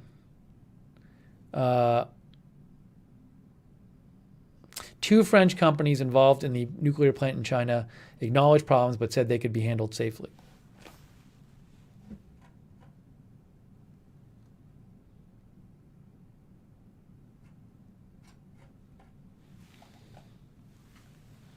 If you have comments, write to me on Twitter @Lookner.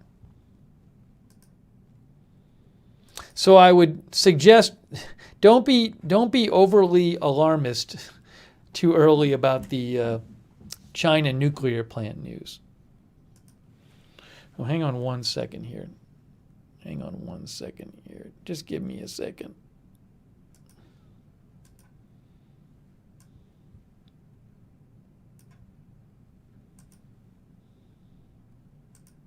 By the way, thanks, Doc. Thank you, Doc. I appreciate your support. I really appreciate that, Doc. Thank you.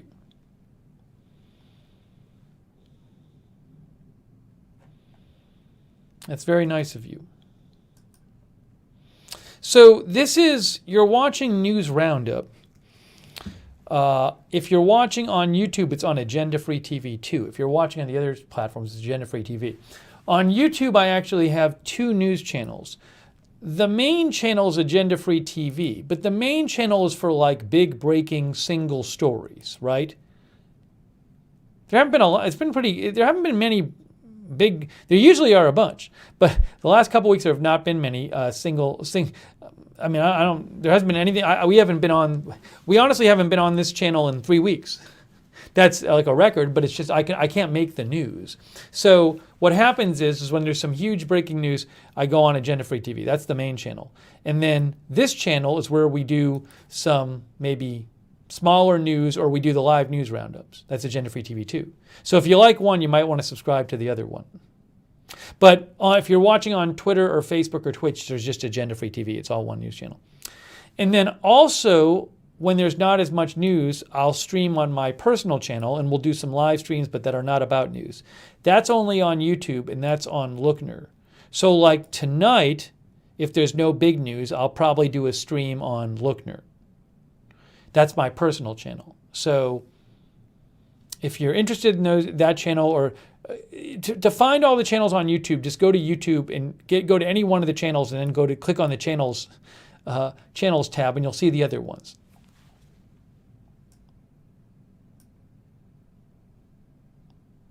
Hey, thanks, Sean K. Thank you, Sean K. I appreciate that. Our viewer, Ann M., says, glad France is a co-owner of that plant. Better transparency.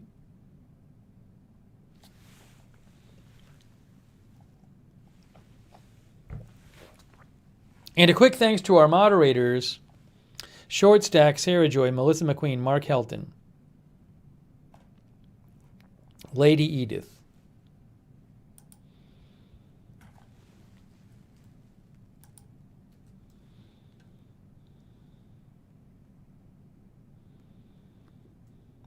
Ellie Bourne, Maddie Max, Papa Bear, Sully, thank you for moderating.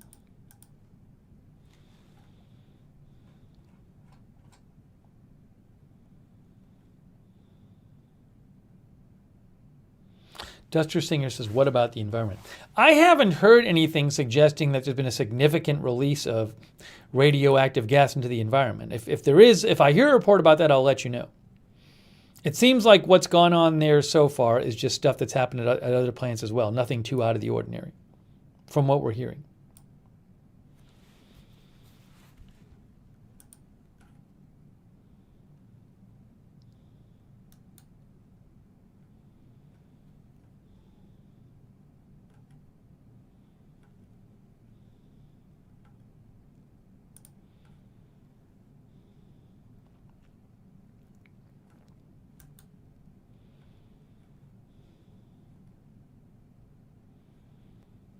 Okay. We'll go on to a different story now.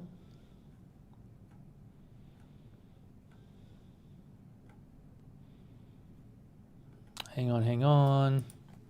Yeah, we're going to be keeping an eye. I'll be keeping an eye on this, I guess, tonight because of the time difference. Yeah, our viewer Newsy sent me this from Aurora Intel.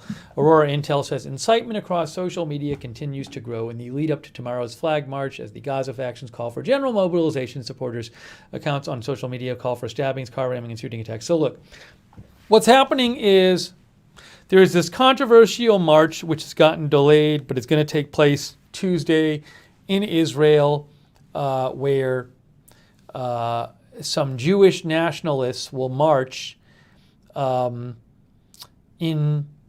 the old city of Jerusalem, including through some Muslim areas.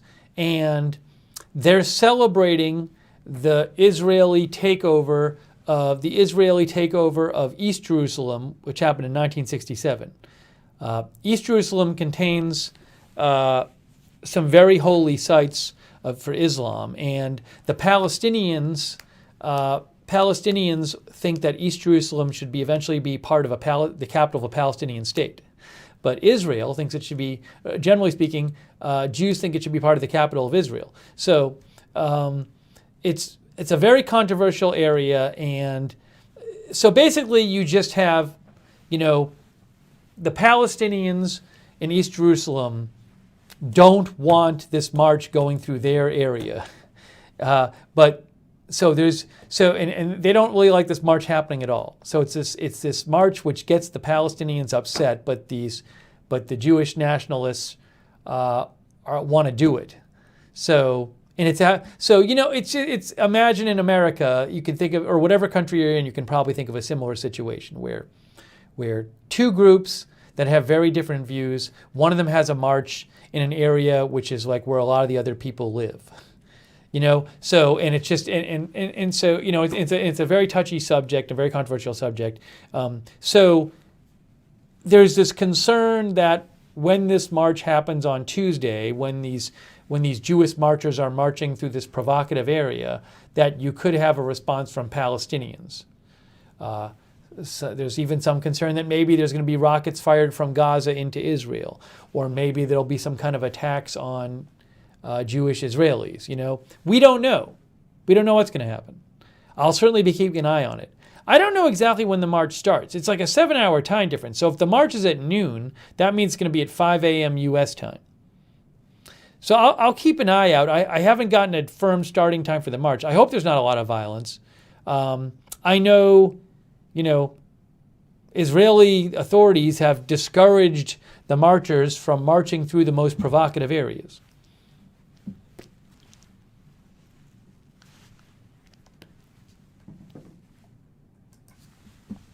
C. Michelle Sparks says, is the march in order to intentionally cause issues? No, I don't get that sense.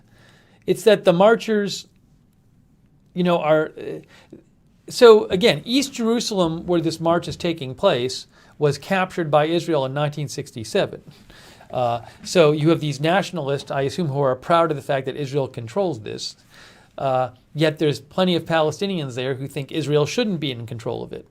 and they're going to be annoyed about a march. That's one reason that they'll be annoyed about the march, is because the march celebrates Israel having control of this area that Palestinians think they should be in control of. There's a whole article about this you can check out by a good reporter, Manny Fabian, which I was looking at earlier. Here.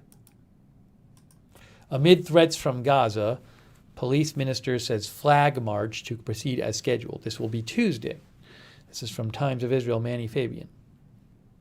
Israel bolsters Iron Dome batteries' presence in West Bank as Hamas says nationalist parade in Jerusalem's Old City could spark another war. Will it? I don't know. Hopefully, nothing big will happen. Hamas warned that a contentious march by Jewish ultranationalists through parts of Jerusalem's Old City on Tuesday could spark a regional war. But hopefully nothing happens.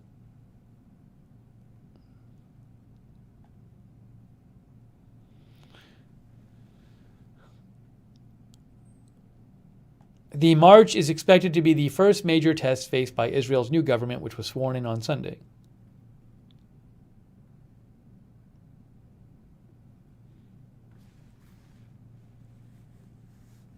Hamas's warnings appeared to hinge on whether or not the march would pass through the Damascus Gate and into the heart of the Muslim quarter of the Old City of Jerusalem. While the route of the march usually does pass through the Damascus Gate, police have ordered it be changed so that marchers enter the Old City through the Jaffa Gate instead, passing the outside of Damascus Gate on their way there. So something to keep an eye on. C. Michelle Sparks says, hopefully they will let old wounds heal instead of making new ones. Stacy says, no good will come of it.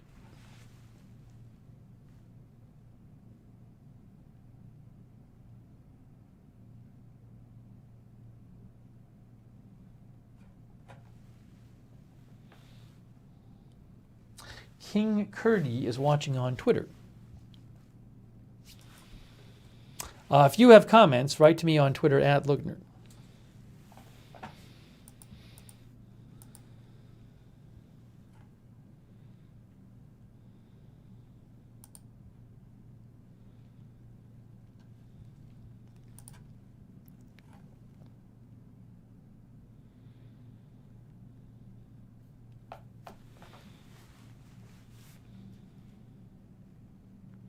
Shaggy says Israel didn't used to rub it in like this. That's what Shaggy says.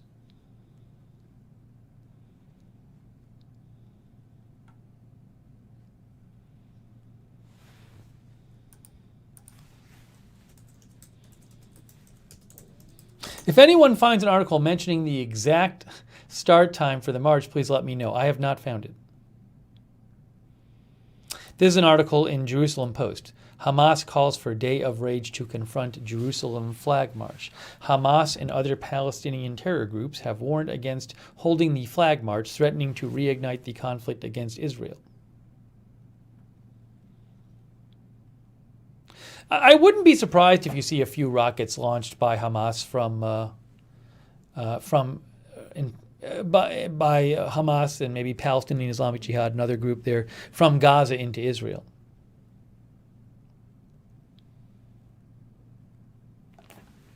Jewish groups plan to march through the Old City of Jerusalem on Tuesday in a march similar to the flag march traditionally conducted and originally planned on Jerusalem Day. This year, the traditional march was adjusted and then canceled amid high tensions and then the breakout of Operation Guardian of the Walls.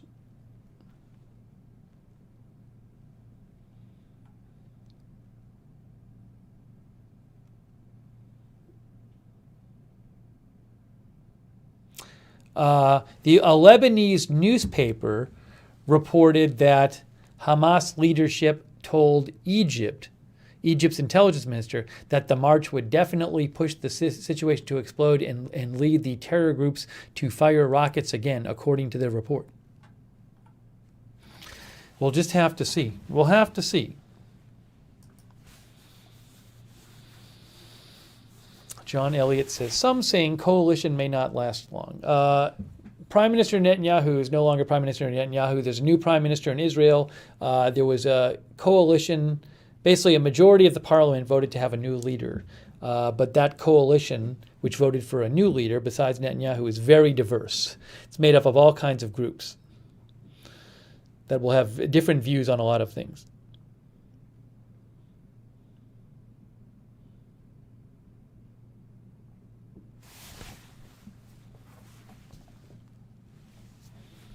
But I will be keeping an eye on that. So if there's big developments, maybe we'll do coverage. I'm not going to cover the march per se. I can't show the march. So, but I will be watching it, and if stuff gets stirred up, maybe we'll do some live coverage. Also, it's going to be weird hours. For all I know, it's going to be 5 a.m.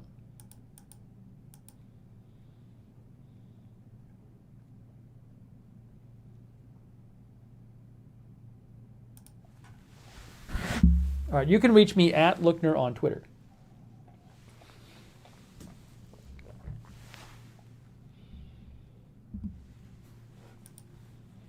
Nunzi says, sounds like both sides are already highly charged up.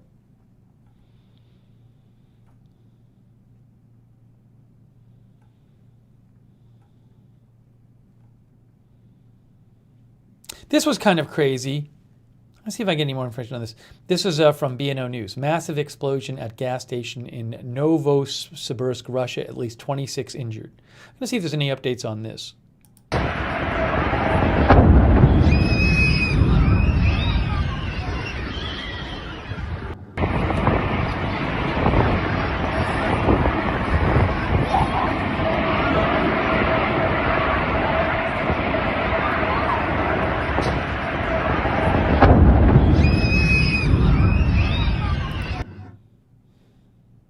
Pretty crazy. There was some stories about this. Let me see here.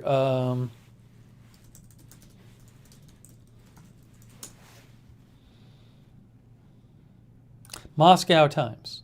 Look. 21 injured in Russian gas explosion.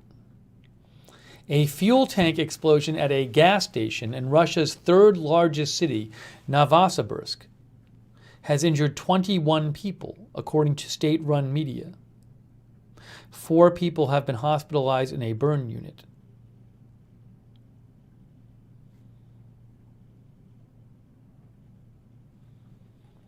The investigative committee has opened a criminal case into performing work in violation of safety requirements following the explosion. Who knows what happened? Here's the report from state media. This is Russian state media.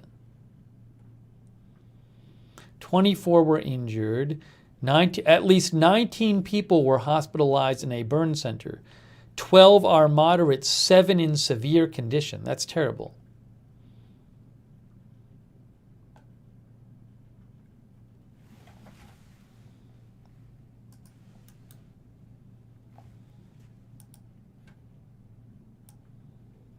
I did not know Novosibirsk is the third largest city in Russia.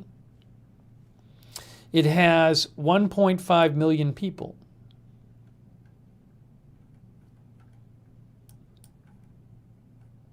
That's up here, or over here, Novosibirsk. It's a city in Siberia.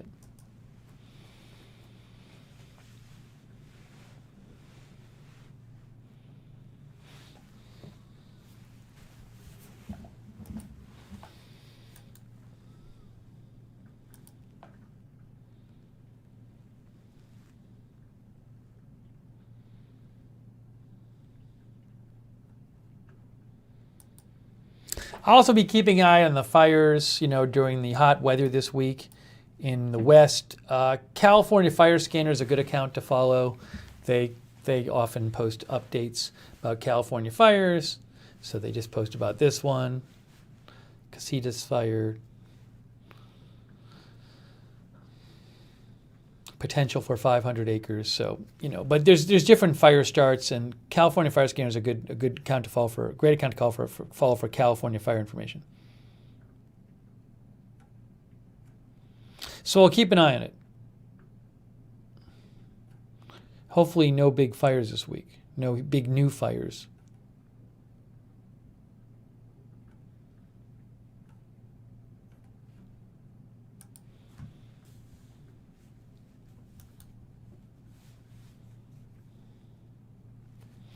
Okay, hang on a second here.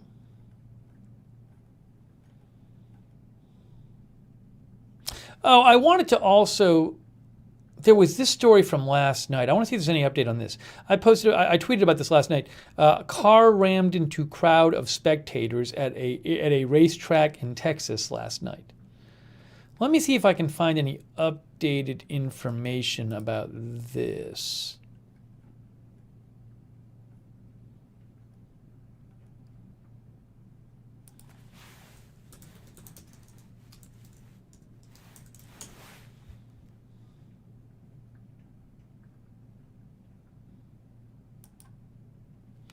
I'm seeing different numbers of injured. So this says 8 injured. This is from this morning. 8 people hurt at Texas mud racing event as vehicle crashes through guardrail into crowd. This says 8 people were injured. At 6:35 p.m., the police said, a vehicle left the mud track and crashed through a guardrail into spectators.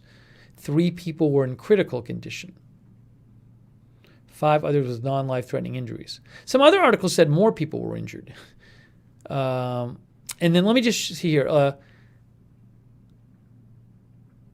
This witness said they started the race, and when they started, one of the trucks lost control and slammed into a pile of cars and people, she said. She said there were a lot of ambulances at the scene after the crash, and a lot of people were taken away. The track is in Fabens, Texas.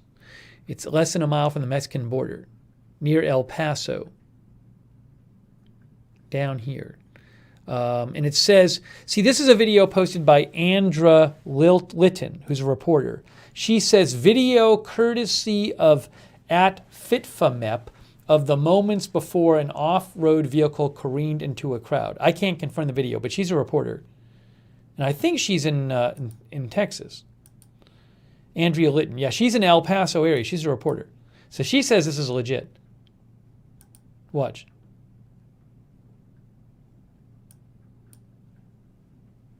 Oops, hold on. Hang on. I'll put the sound on.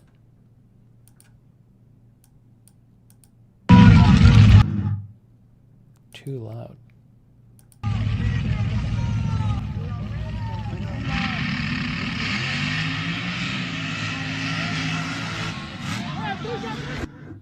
You don't really see much. She says this is legit. So I've seen a photo of the car, and that does look similar to the car that did crash. But she says this is a legit video.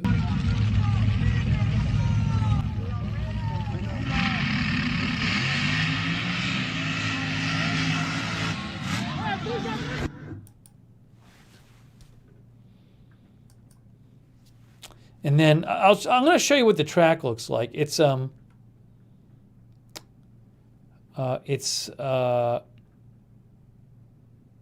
Fabens track. Fabens racetrack.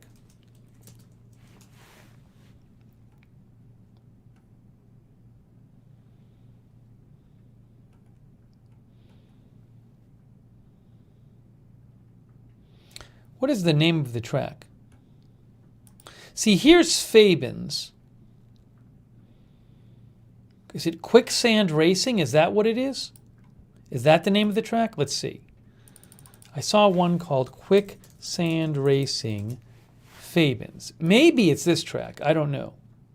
See, it says Quicksand Racing. Well, that doesn't look like a track. That looks like it may be a track in there. I don't know.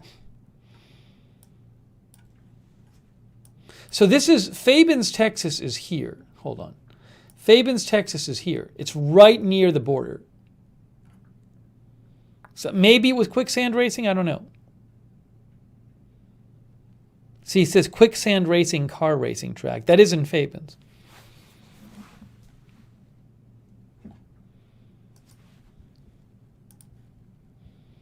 See if there's any other information on that. Hold on.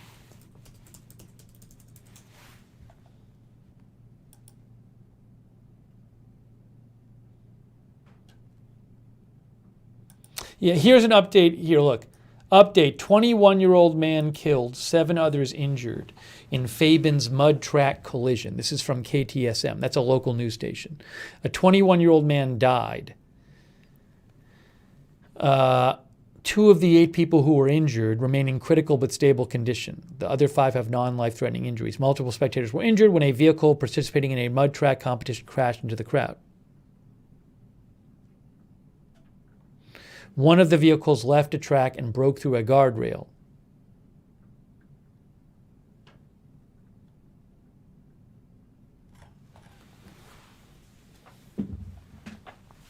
Certainly condolences to his family.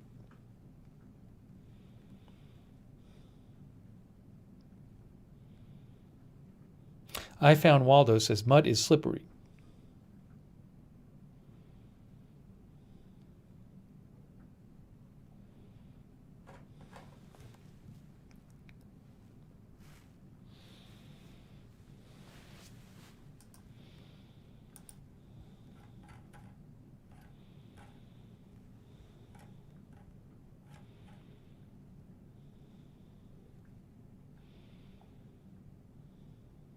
Sarita Cheetah says, looked like there's a racetrack there in the dirt. Yeah, I don't know if this is it, but I saw this quicksand racing place. If you look on the satellite, it looks like, if you look here, is that the race? Oh, I bet I can do this. Hold on. So here is this the track right here? Is that the track? It doesn't look like a track. It's weird. It says quick track. I'm so confused. Where? It says quicksand racing. Oh, is the track right in here? That doesn't seem like it. I'm very confused. It says quicksand racing, but it doesn't seem like there's a track there. But that is the right town. So somewhere in this town there's a racetrack. I'm not sure exactly where. But maybe it's just like, maybe it's not an oval. It could just be like a drag racing track kind of thing. There's a sports complex here. I don't know. I found Waldo says maybe they pour water on it.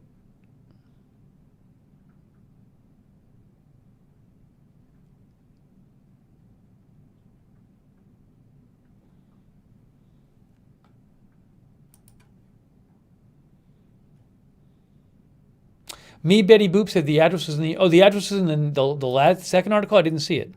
Where? Blah, blah, blah, blah, blah. Fabin's. Oh, 17600 block of Guadalupe Road. Okay, thank you. Island Guadalupe Road, 17600. Island Guadalupe Road. We can find it.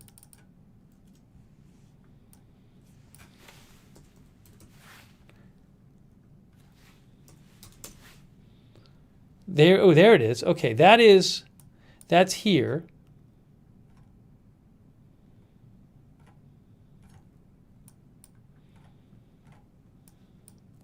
Oh.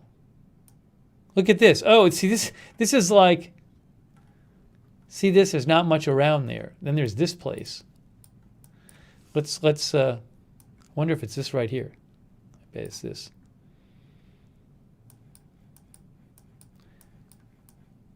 Maybe like it's in here. Oh no, that's the other way. That's the other direction. Here. One of these places maybe? I'm not sure.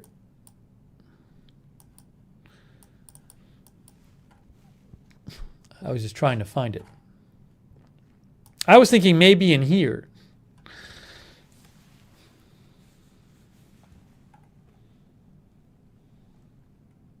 But like one of the viewers said, maybe they water down one of these areas.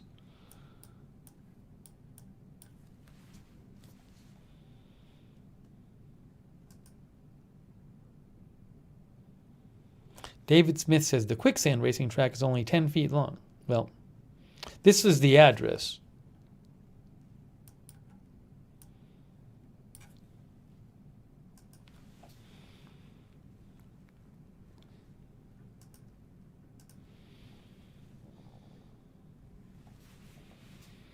So again, Margot says sincere condolences. Certainly condolences to the family, the person who passed away, and thoughts with those who were injured.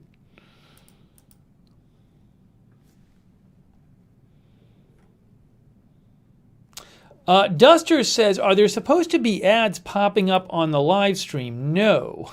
On any of the channels. Now on Facebook, Duster, if you're seeing ads pop up on Facebook, there's not supposed to be ads that pop up during the stream. Could you please send feedback? Actually, I need to send feedback. But they shouldn't be, because for ads to pop up during the stream, I believe I should have to. I know on YouTube I have to. If an ad's going to come on during the stream, I have to initiate it, and I don't do it. So, but maybe on Facebook is doing it differently now. I will look into it, Duster. I thought they came on at the beginning, but Duster, if it'd be interesting, I'd be interested in knowing how frequently they're popping up. If you want to shoot me a message and let me know how frequently they're popping up. I hadn't heard about that. I thought maybe they popped up just when you tuned in. So let me know. That would be helpful. Candace Fisher McLean says, my stepsister is from Novosibirsk, Russia.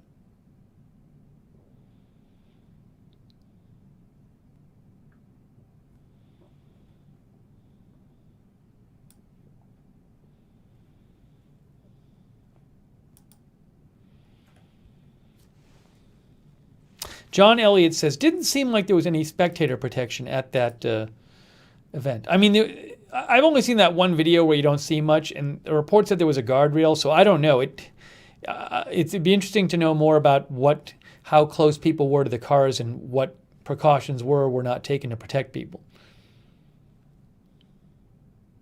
But like one of our viewers said, mud is slippery, so it seems like I would think there'd be a risk of a car going out of control.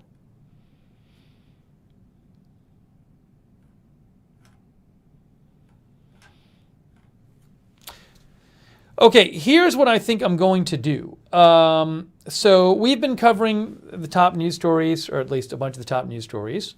Well, I'm going to check the comments here for a second, but I think what I want to do is, oh, see, look, EG sent me this. This is a different video. EG sent me this. Leftover debris from a scary crash in Fabens, Texas. A race car veering off the mud tracks, hitting several people. So that's the area where it was.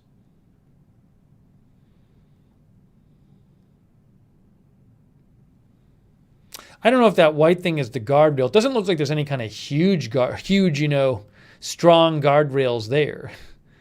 Like huge concrete barriers or something. That's from Brianna Chavez. Thank you, EG, for sending that in.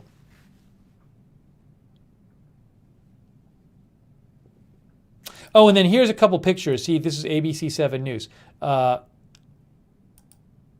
So we saw the video with the clip of the car. And that's the car after. That's like the car.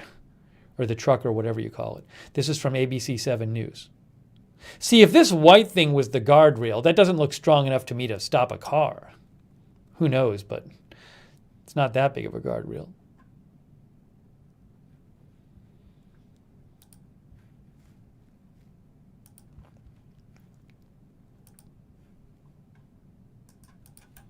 John Elliott says, little railing.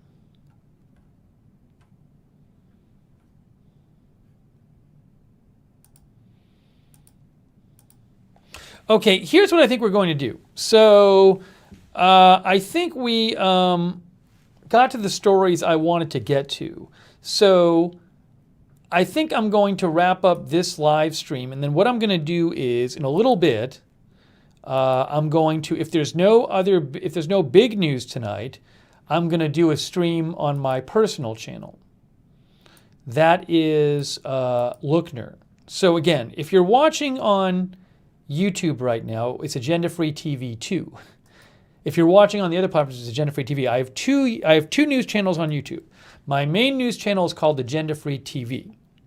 But I also have a personal channel. When there's not as much news, I will do non-news live streams.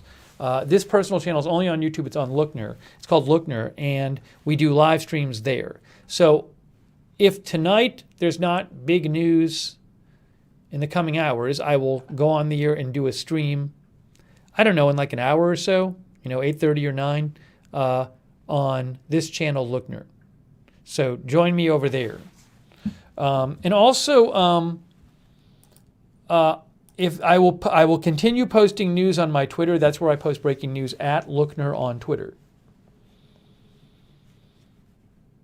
So subscribe and follow Agenda Free TV, Agenda Free TV 2. If you're watching on Twitch, Facebook, or Twitter, it's just Agenda Free TV. If you're watching on YouTube, make sure you click the notifications bell and you choose all notifications. So if you subscribe on YouTube, see there's a bell here. You want to click the bell, and that's Lookner. But any channel, same goes for Agenda Free TV 2. Click the bell and choose all notifications. I appreciate you guys watching, and I also very much appreciate you sending in your comments and letting me read them. Thank you for your participation and for watching. And a huge thanks to our moderators. They are fantastic. They are all volunteers. So let's give a shout out to our moderators. Sarah Joy, Melissa McQueen, Sarah 55, Mark Helton, Short Stack,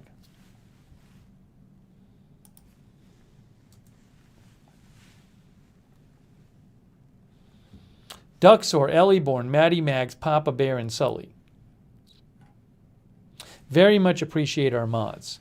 Hey, thanks to everybody who donated too. That's very kind of you. You are the ones who allow me to cover news full time. So thanks so much for your support. You can always donate by going to agendafree.tv, agendafree.tv. And we're now, believe it or not, accepting crypto donations.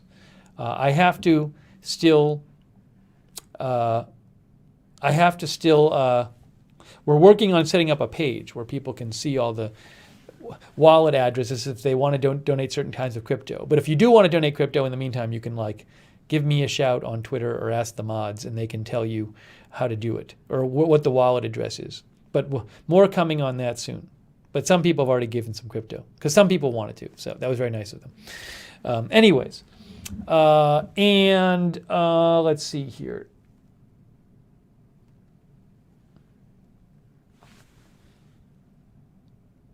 Oh, okay. Some people in Facebook are saying it's an ad that sits between the chat and the video. I see. Every few minutes, and you can delete it. So it doesn't cover the video, people are saying. I understand. Okay, thanks. Yeah, Karen Oakes and Sandra Vogel, thanks for talking about the ad. Yeah, so that can happen as long as on Facebook, as long as it's not covering the video itself.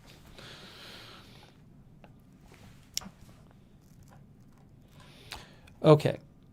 If anybody is interested in being a volunteer moderator, that would be amazing. Just ask the mods for more information, and they can tell you how to get more info on that. And don't forget about the Discord. You can chat with other viewers when we're not on the air in the Discord chat. We have a Agenda Free TV and Lookner Fans Discord where our viewers chat when we're not on the air. And also, if you sign up, it's free, but if you sign up, that's the best way to get notified when I'm coming on the air on any of my channels.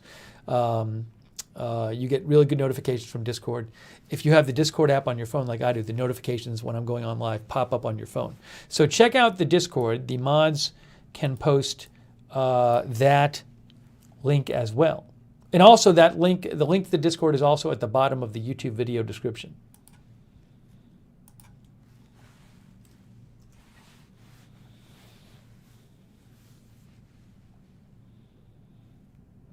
All right, so join me tonight. Either if we're not covering news here, I'll be on my personal channel, and we'll be live streaming there. Mo B is a longtime looker. Good to see. Not anymore. Good to see you in the chat. So let me thank our viewers now. Thanks to our viewers like King Curdy who are watching on Twitter. Thanks to our Facebook viewers. Duster Singer, thank you so much for watching. Twilla McCord. And Karen Oak, Sandra Vogel.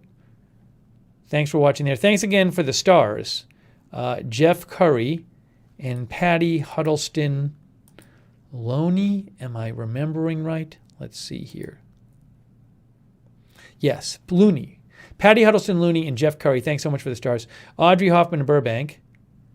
Thanks for watching. And thanks to our Twitch viewers as well. Shaggy, Me Betty Boop, Jerpan. Duxor.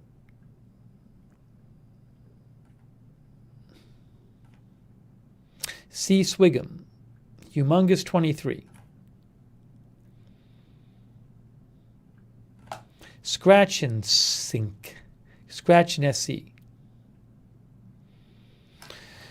And our YouTube viewers too, Doc, Tartan Granny, Salon Girl.